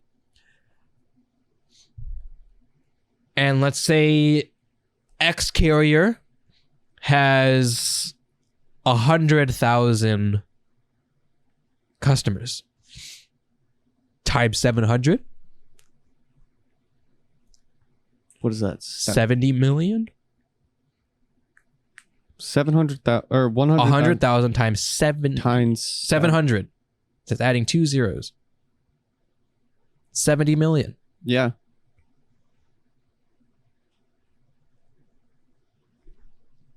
You get an iPhone 13. You get an iPhone 12.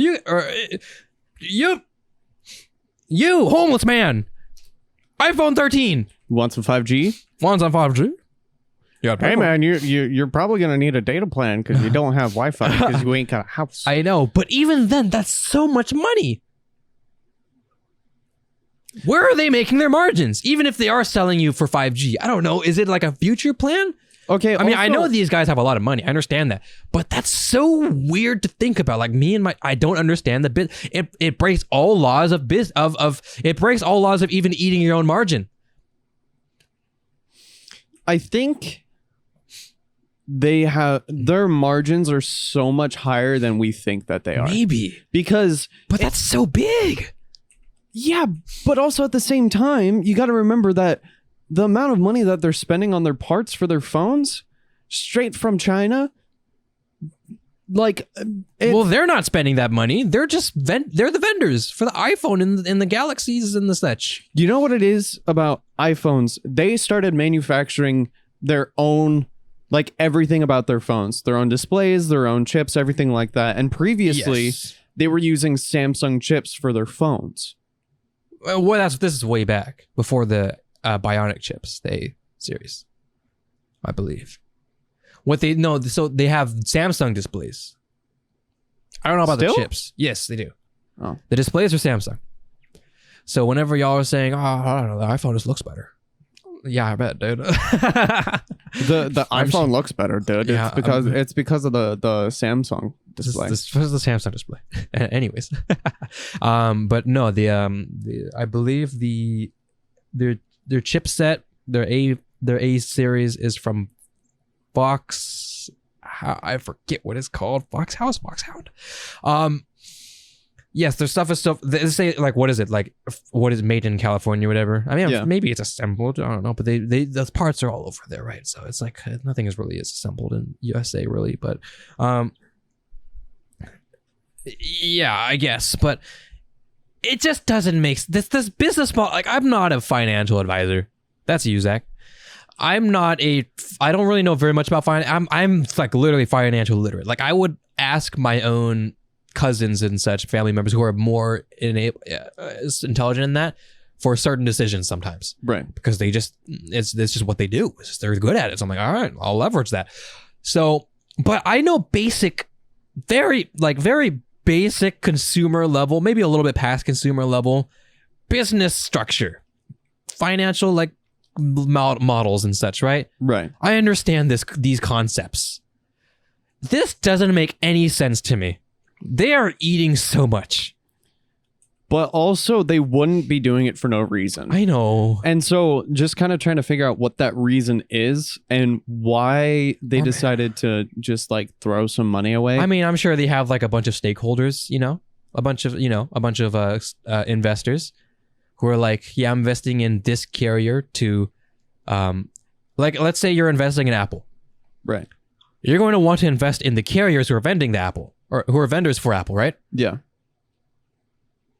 I mean, that could be it as well.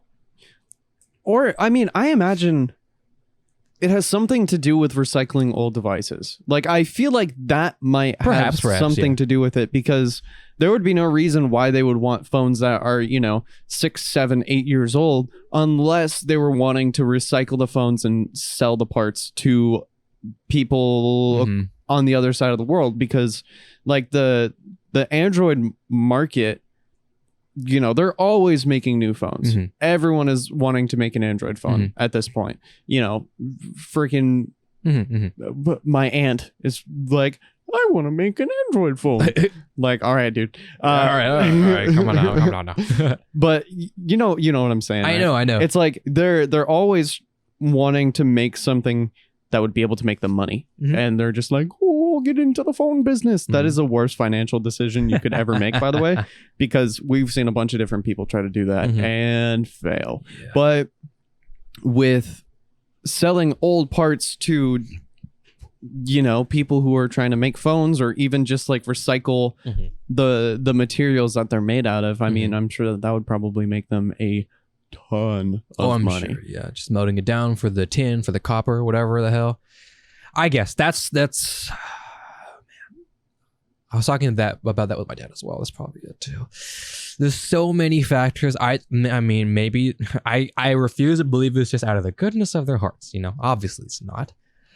I mean, as much as look, as hot as Galaxy Sam is, Zach, she's just getting her money.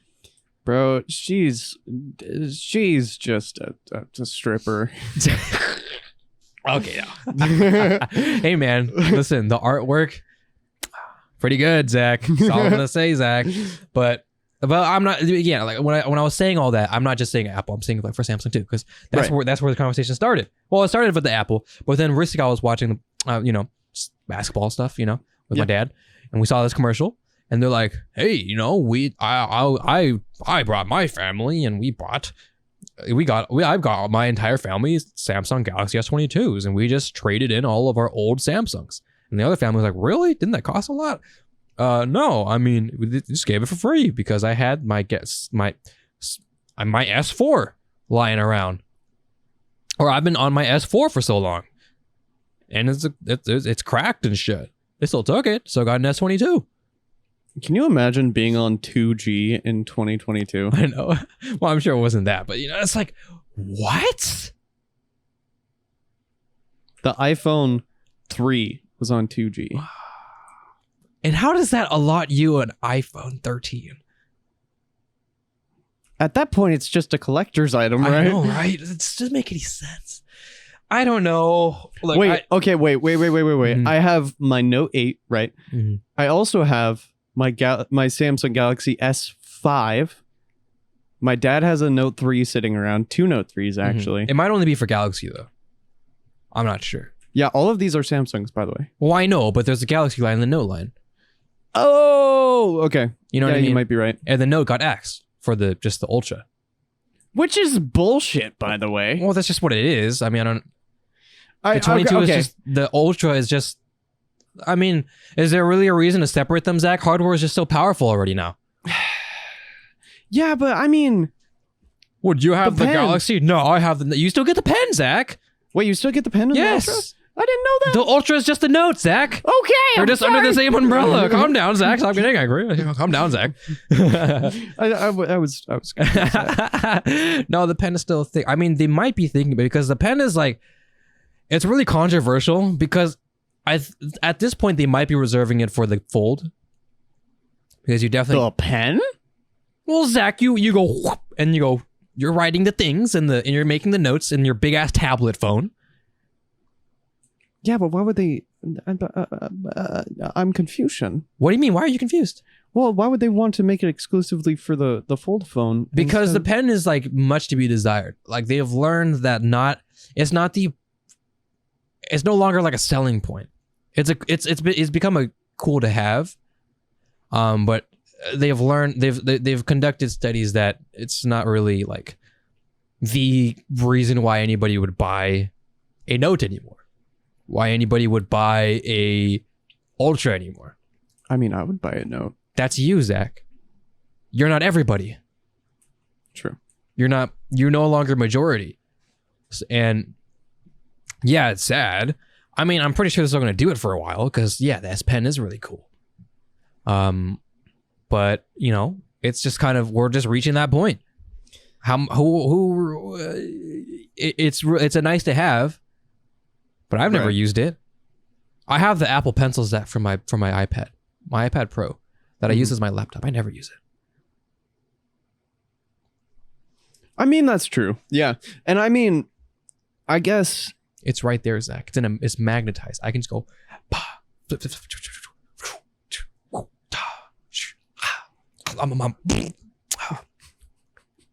I'm doing that, Zach. Are you? Yes, I'm doing exactly that, Zach. Is your stomach okay? No, I told you this earlier. My stomach is not okay. You need to stop eating your fucking apple then. Well, it goes in and it goes right back out. Pineapple pen. That's what it is, Zach. So, it's a very niche thing where it's like you either use it, and if you use it, you use it. But I'm not sure. Well, they still have it. So for the Ultra, so I don't know if they're ever going to drop it. But it is become a fact. It's become factual. So it's in the conversation. But I mean, if you get the Ultra, you're going to get the pen, Zach. So you're chilling. But I mean, are you using the pen, Zach, on your 21? I don't have a pen. Exactly. And have you been living life? Yeah. Exactly. But I will say, like, having a Note was really nice. Yes, I'm and sure. like the Note 7 was like my all-time favorite phone at the time before it exploded. Mhm. And then I got the Note 8 Mhm. and I loved it until it died. Well, everybody who gets a Note loves the Note, you know. Yeah. But that's just the Ultra. So if you're down with the Ultra, then you get the Ultra. Because the Note was always like the flagship version of the Galaxy line, so you know. Right. So yeah, it's just Ultra now. So if that's what you're into, I mean, I'm sure whenever your plan is done, you trade in your 21, and then you get X amount of dollars off the whatever you want. So you probably trade it in for a free 22, 23, whatever it ends up being. Yeah. Or you get, like, let's say it's $1,000 off. I don't know. Let's just say. So you can trade it in for $1,000 off $1,000, or rather, sorry, it's like $699 off or whatever. I don't know. However much the Galaxy base model is, you get that much off. So you basically just a free upgrade. Or you can take that and then get that much off the what is the one between? Not Ultra. Is there one between? Or is it just Galaxy and then Ultra? I swear. Plus? No. No. Yeah. Is it Plus? I cannot remember. Or maybe it did just go to the Ultra. I don't know. Okay, let's just say Ultra, because that's what I'm getting at anyways. Yeah. You get that much money off the Ultra. So you get a banging deal off the Ultra too, you know? Or I could get a flip. Or you can get a flip. Fuck it. You know? Or I mean, you get that much off the flip. Yeah. So yeah, I don't know. Maybe that's just something to think about. Yeah, I mean, right now I'm really not emotionally invested in the phone market just because I have a phone. It's a phone. Yeah. Well, I mean, if it's a free upgrade, you know. Oh yeah. Yeah. If this 13, I love this 13. Like, iPhones are iPhone. I'm a tech enthusiast. iPhones are still iPhone. Yeah. I love the software. I love what they're doing with their chip. It's fantastic. But iPhones are still iPhones. Yeah. It wasn't until the 13, and you know this very well as well, where they really kicked it into gear, and they're like, we're going to sell it. This is going to be worth it. I think the 13 was when they finally got the tech enthusiasts' attention. I think so as well. You know? The camera system is fucking insanity. They have a cinematic video mode, Arthur. I know. And it's not like amazing, but I mean, the fact that you can do it in real time, right? That's crazy. Real time, depth of field simulation. That looks decent. Yeah. Zach, that's a lot of processing power, Zach. That's a lot of neural engine type bullshit. Right. You know, I respect that as a tech enthusiast. And therefore, I got the 13. Yeah. And it was also free. Fuck it, dude. Honestly, because I bought the 11 not in a plan, I bought it with my own money. If I didn't get this for free, I would have just still been on the 11 and been a happy boy. Yeah. Because the 13, I think, was phenomenal. Yeah. The A12 on the iPhone XR that I had before was phenomenal. Zach, I was scrolling, I was twittering, I was Genshining. Well, Genshin hadn't came up yet. I was playing the games that I couldn't play before. I was getting the all-day battery. Yeah, and I mean, I'm not gonna sit here and still hate on Apple. And at the end of the day, Right. you said, it's like a personal preference Yes. thing.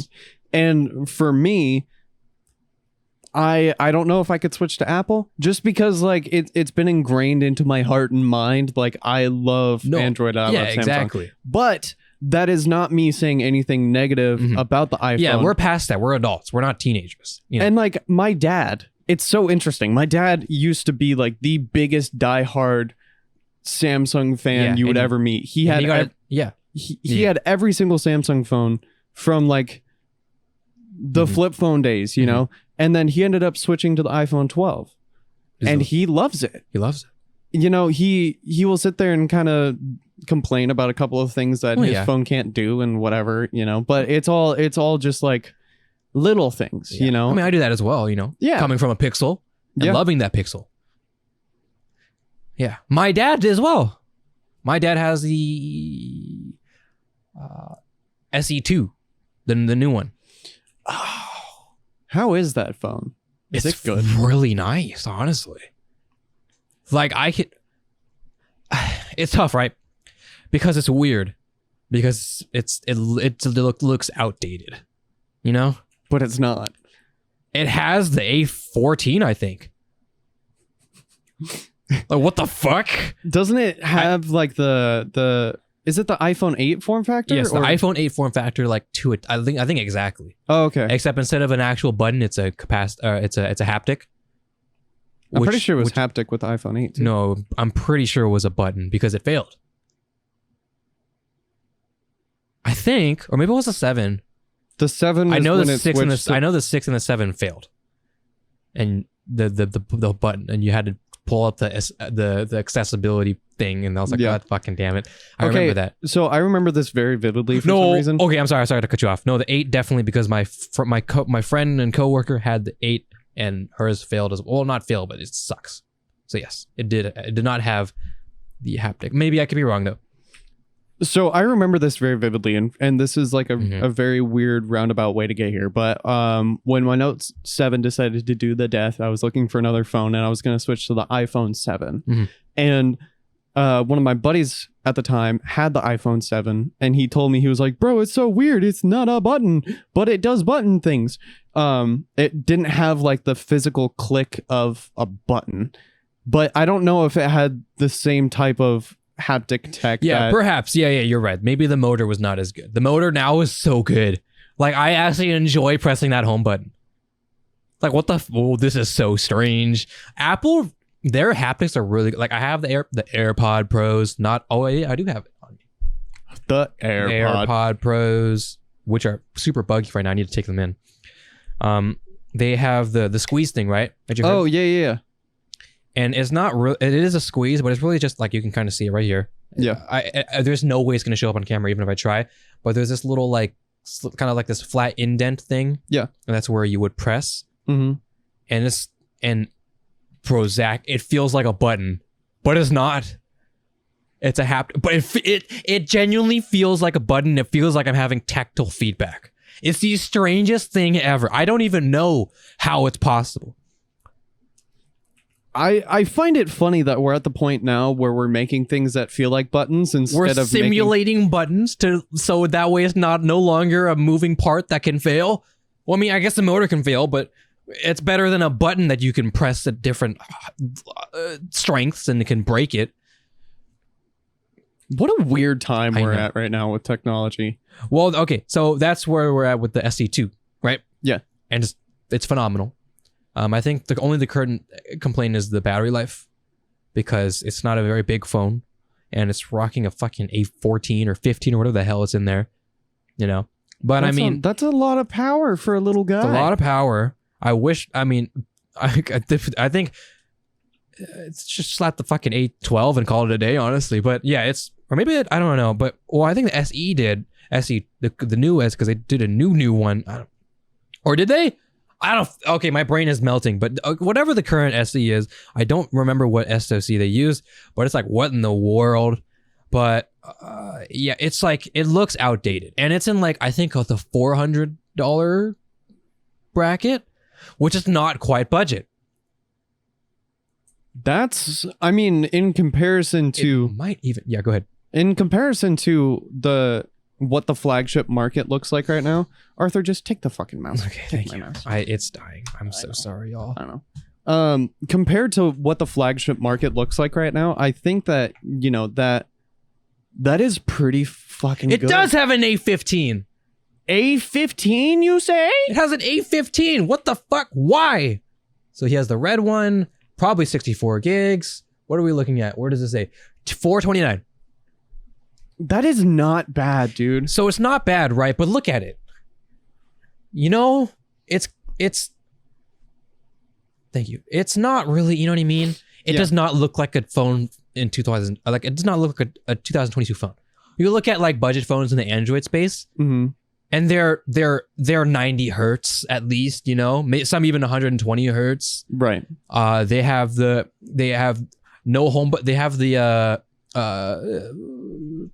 swipe gestures. Yeah. The no home button, you know. Yeah. They have the USB-C. They have they have a notch, a hole punch, whatever it is. They have like 2 cameras, 3 cameras. And you look at those type of phones in the Android and you're like, this is very odd. And now, like this is what I'll commend Google for, their A series.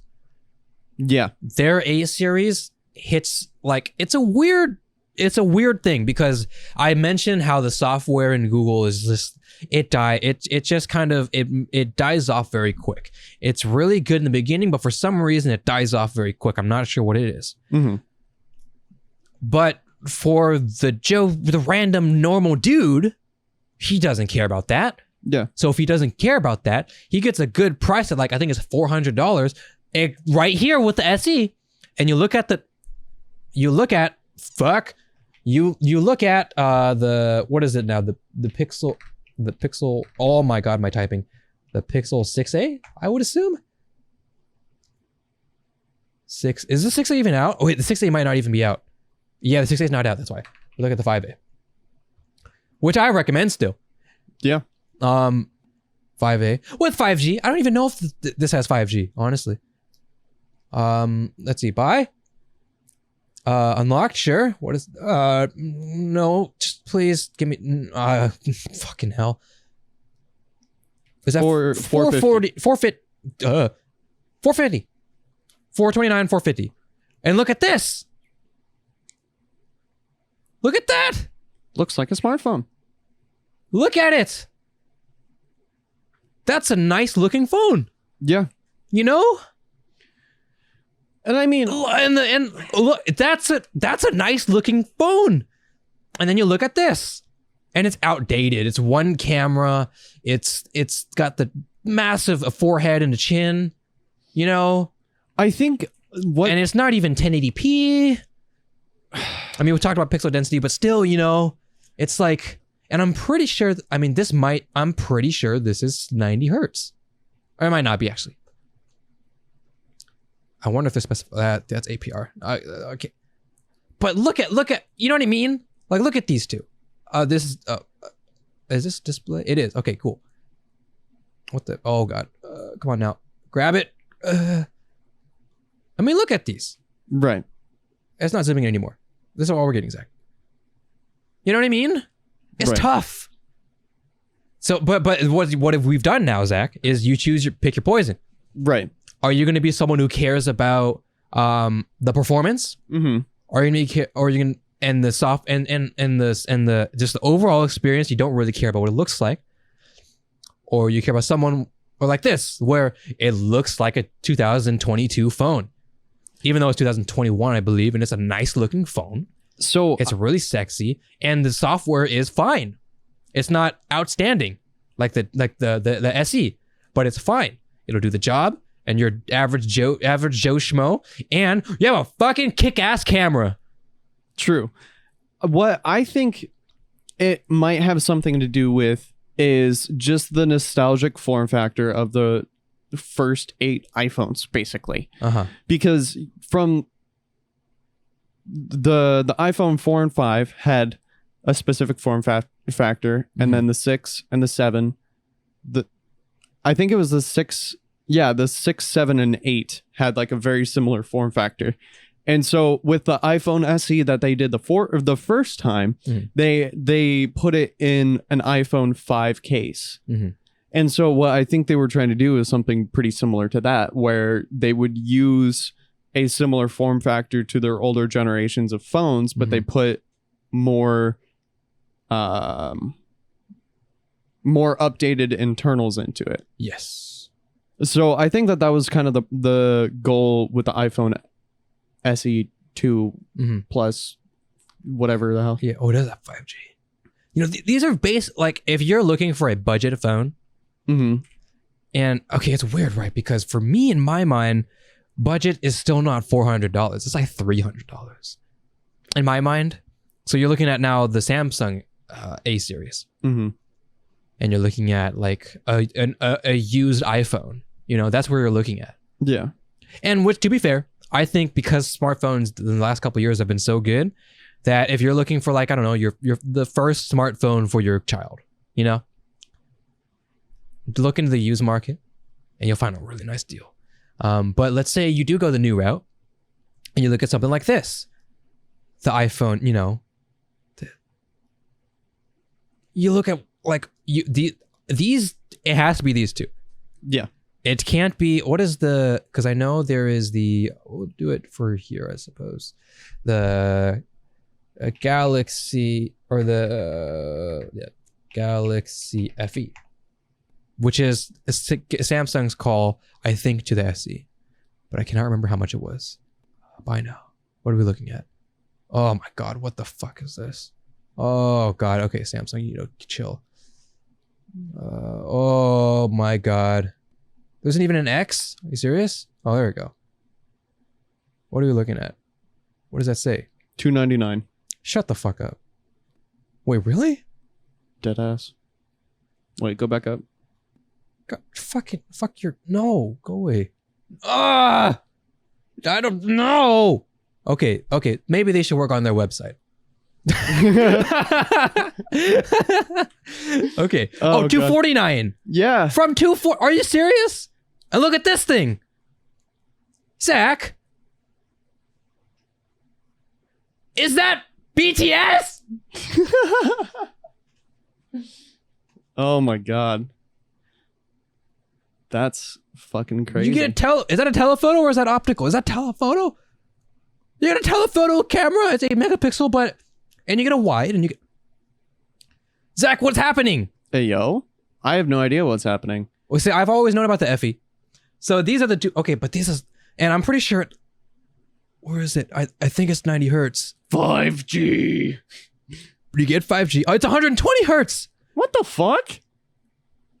What is their demonstration? Their demonstration isn't very good. They should slow it down 50%. Look. For $250? $250. Wait, no way, it's $250. Hold on. It is maybe $250 is like the 60 hertz panel. I don't know. Go away. Okay. I don't know. Let's see. Let's go shopping, Zach. All right, let's go shopping. You have a child. Congratulations, Zach. And all of a sudden, she's 16. A child. A child. And you are three stars. You are in the market for a smartphone for her. And you look at a couple. All right. Well, let's start with this S20. Or let's start with the iPhone. Because she's in high school, Zach. Mm-hmm. Right? Let's start with the iPhone. Let's look at what we got. So what are we getting, Zach? We're shopping for an iPhone now. Starlight. All right. Of course. Right. Okay. Gotta get the 128. Okay, good call. 64 is a joke these days. Yeah. Of course, we're on the best carrier possible. Well, let's just go with connect with. Let's just do this for now. Okay. Because I think that's a neutral pay. They're all the same. It's all good. Do you have a smartphone to trade in? No. No. $479. All right, $479. Deliver tomorrow, free, Zach.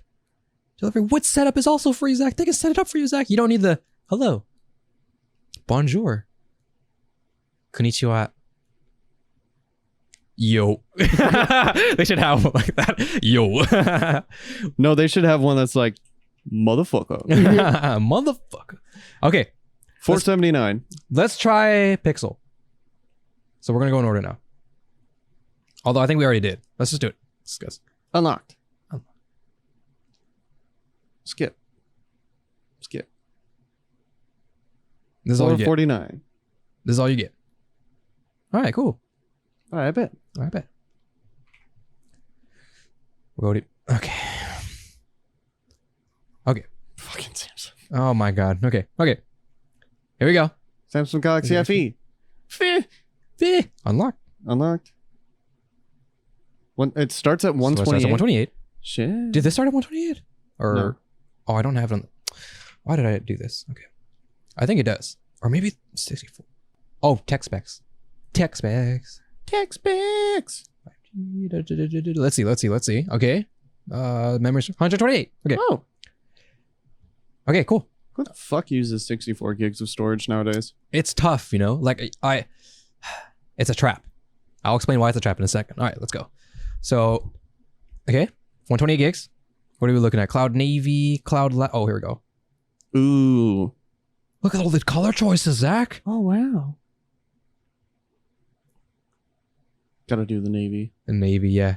You like a more muted color? Yeah. I like that this orange, though. It's not very bright. I really like the color.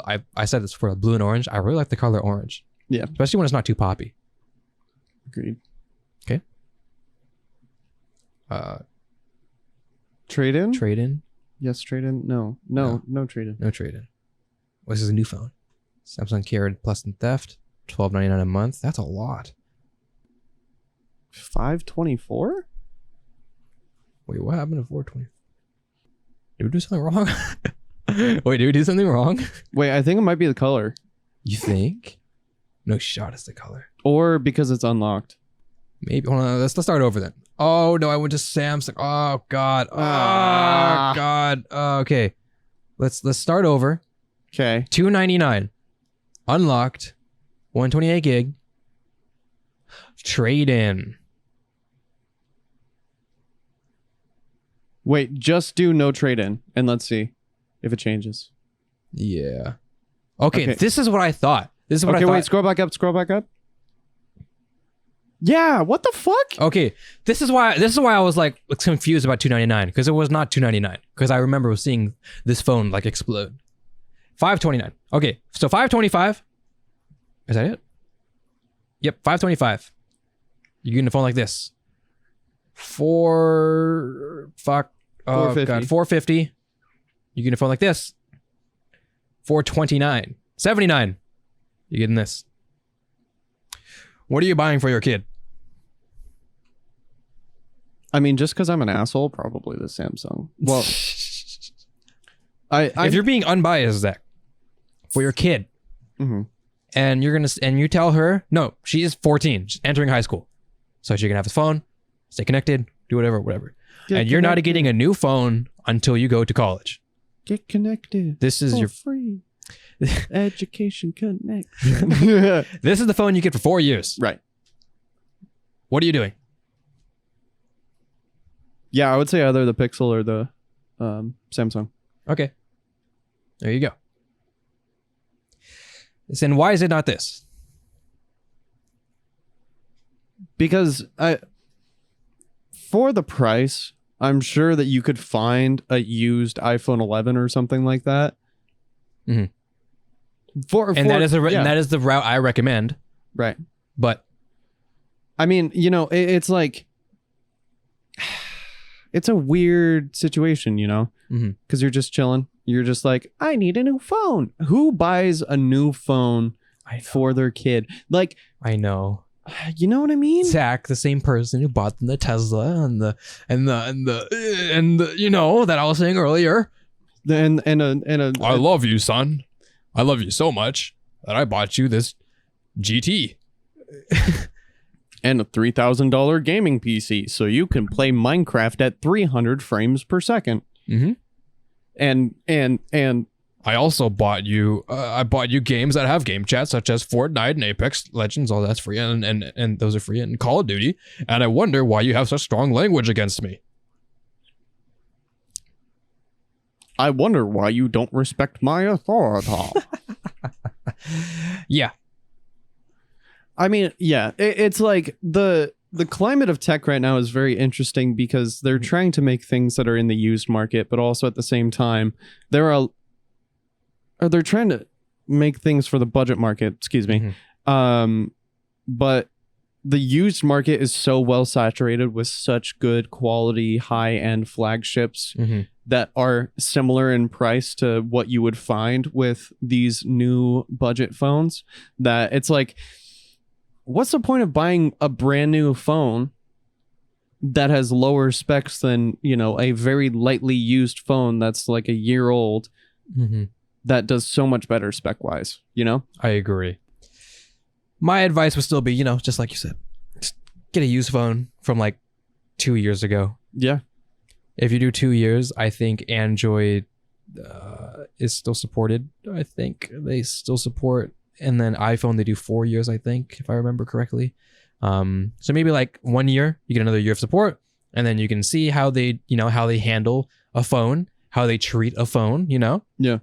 And then you can see, okay, do you deserve a new phone? That kind of thing, and, or they just keep it because it's a smacking phone. Yeah. It's like, and I still know people even who are using like iPhone 8s, iPhone, not quite 7 anymore, not quite 6 anymore. But I mean, You had an iPhone 6 for how long? My entire high school. Jesus.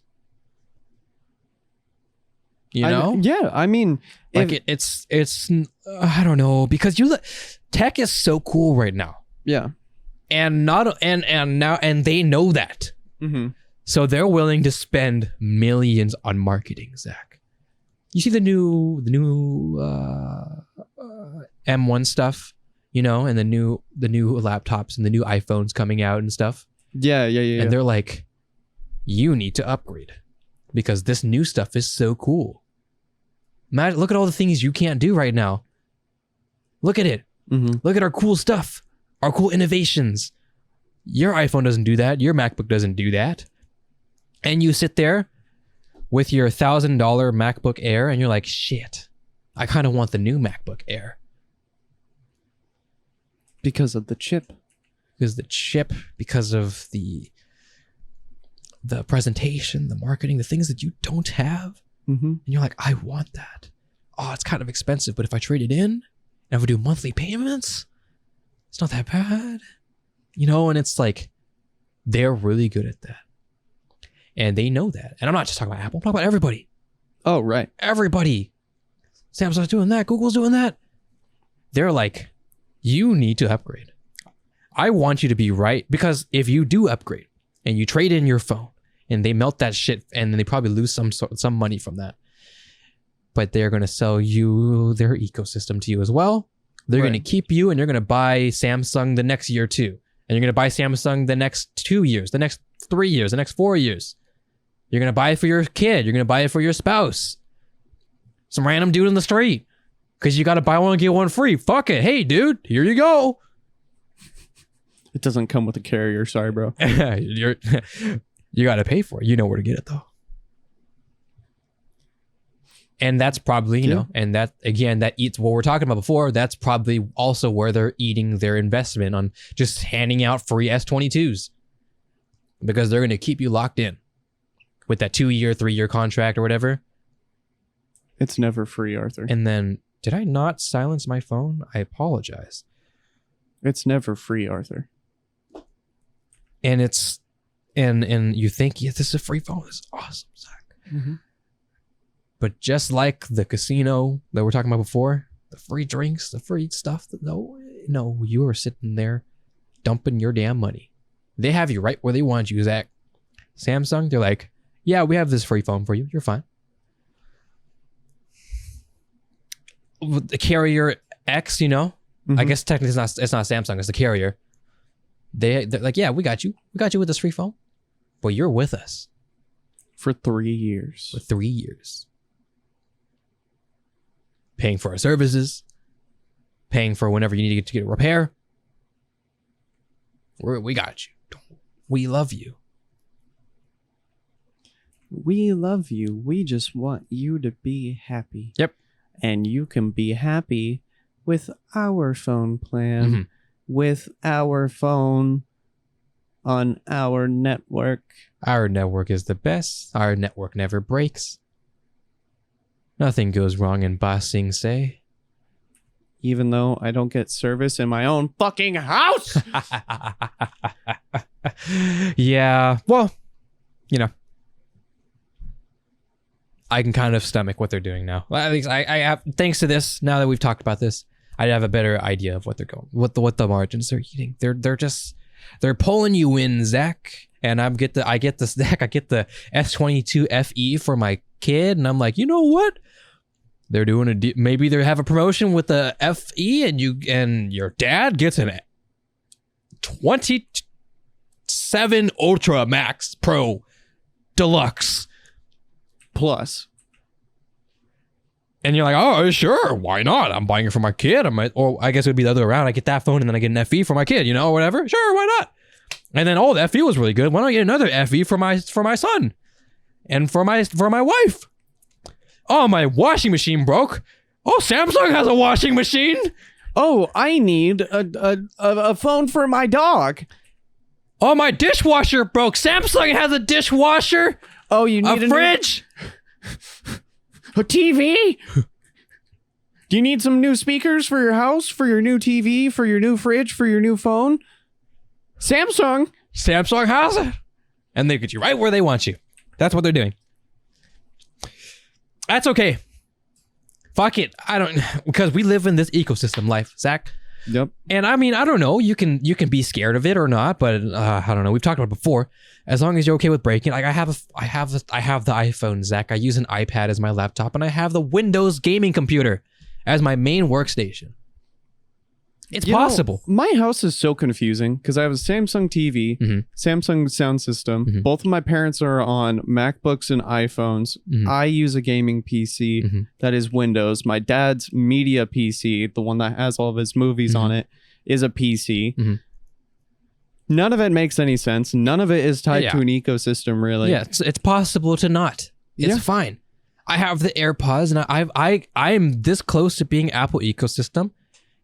But I'm okay with not. And I'm okay with being in the ecosystem, but I'm okay with owning things that are not. Right. Because it's just like, I don't need... we've seen how powerful M1 is. Yeah. I could use M1 as an editor and be fine. And do so and be great and go nuts, go stupid, and it'll be crazy. And I've considered it. But you know what I've also considered? I've told you before, selling my iPad Pro and the Magic Keyboard, getting like the new M1 MacBook Air, or iPad Air, because it has an M1 now, and then getting a Windows laptop. And then just being done. And then I have the best of both worlds. Get the best of both. Yeah. I get the Windows laptop and I can do my laptop things again still. Be totally fine. And I still get the tablet experience that I love, that I've fallen in love with, that I use every day. Because these days I don't really utilize everything that it's ironic because the iPad Pro that I have right now is not as powerful as the iPad Air with M1 in it right now, because that one is way more powerful. It's ironic. And I did the math, Zach. If I sold my iPad Pro right now, my 12.9 inch iPad Pro from 2020, if I sold it, I would sell it for the same price as if I were to get a 256 gig iPad Air. And you say, why 256 gig, Arthur? Because the base model is 64, and the next step up is 256 gigs. Oh. And that brings you to $750. You know what's $50 more, Zach? The M1 iPad Pro.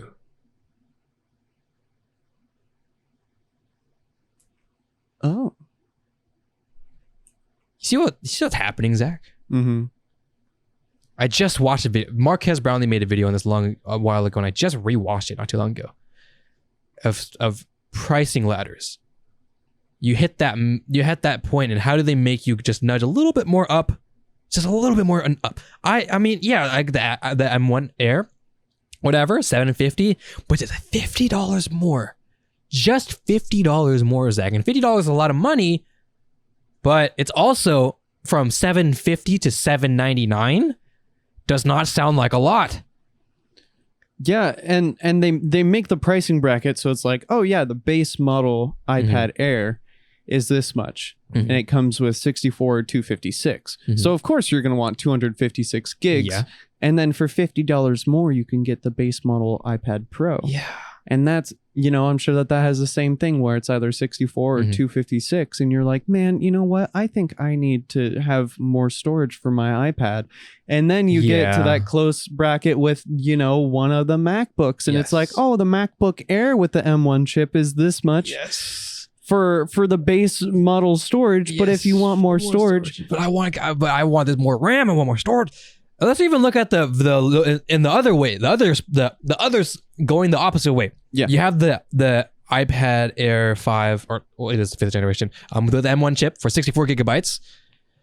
And okay, obviously that's just bullshit.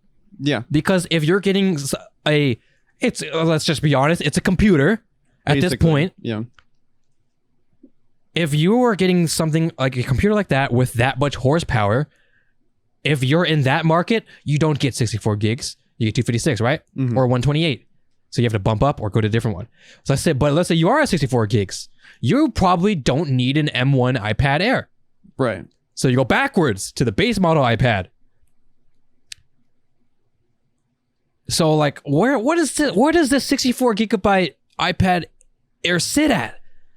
The only purpose it has is for you to go up or down from it. That is the only purpose it serves. No person in their right mind need a 64 gigabyte iPad Air M1, unless they get a 256. And at that point, you have to you consider the iPad or the Pro or the Air. You fight that battle. Right. And the 64 gig, if you're getting that, there's no reason for you to get it. You get the base model iPad, and you probably don't even care about the home button or the bezels, because you're just playing. You're on Amazon surfing and you're playing your slot machine games and shit or whatever the fuck you do. Playing Fruit Ninja, watching Netflix, and you don't care. Yeah. So the 64 gigabyte iPad Air M1 only exists for you to go up or go down. Isn't that fascinating? It is really fascinating. And it's really fascinating that we have gotten to the point now where they have made it so easy to market or to make you make decisions, you know? Like they're forcing you to look at the price tags of everything and like, oh, for this much more, you can get this and it's so much more powerful and this, that, and the other thing. And then, if you're looking for something a little bit more budget, you can just keep going down the rungs of the ladder until you find something that you like. And they put on the front of like, oh, we just want you to find what you need. But also at the same time, they're sitting there like, oh, you can sell your soul to the devil for a Mac Pro. Well, Zach, if a 128 gigabyte iPad Air existed with an M1, who would buy the Pro? Right. That's why they went from probably you. Maybe. But who would buy the Pro if that exists? No, I wouldn't. 120 hertz? I love 120. You're experiencing it now? It's beautiful, right? It is. But I can axe that if it's literally that like $150 cheaper. Right. That's fine. So, and that's why they're like, okay, we're not giving you 128. We're going 64, too little, 256, too much. But you know what does have the 128 gigs? The iPad Pro. That's how they do it, Zach. Consumerism is weird. It is. I mean, I can't blame them because it's making them money, and the money is making them produce these fantastic chips that are super powerful. I get it. I understand. But it's like, fuck. I just want the Air, Zach. Honestly, I do.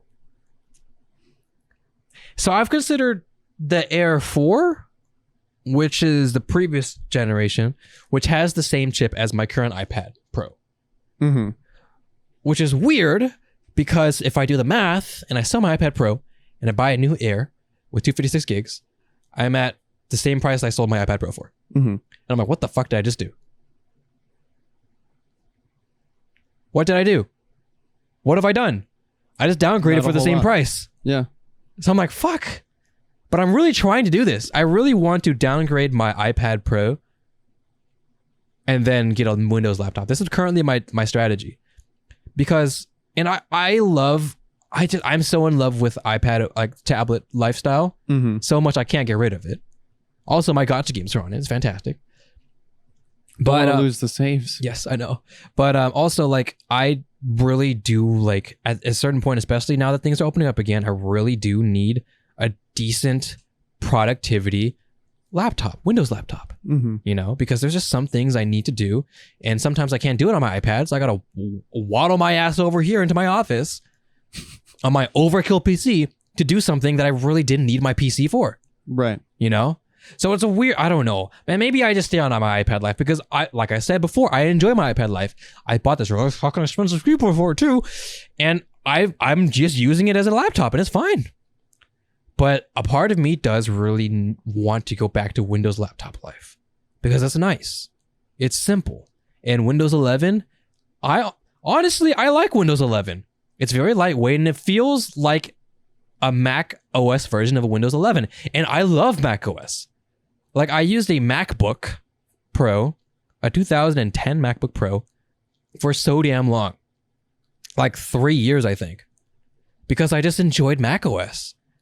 Didn't we use a MacBook Pro to record the first couple episodes? Yeah, it was a MacBook Pro. That same one, my 2010 one that kept fucking overheating. Yep. And I stopped using it, obviously, but like... It's just like Mac OS, it is what it is. You can hate Apple, whatever you want. But if you're just surfing the web and stuff, and it's the same way I feel about Google OS, for just the experience of normal ass people use, it's beautiful. Right. Windows, honestly, like it's a fucking piece of shit. I'm gonna be honest. Like it does what it needs to do, but it's so clunky, and it's like the only reason why I would continue using Windows is because, you know, Mac OS gaming kind of sucks ass. Right. You know, and but literally, if it didn't, I would dead ass be on Mac OS. Dead ass. You're like, fuck it, I'm going to Linux. Okay, well, not that. But, you know, a dead ass, like, I'm being 100% serious. If Mac OS had the same support structure as Windows does, I would 1,000% use Mac OS because I just enjoy it. I enjoy the experience. Right.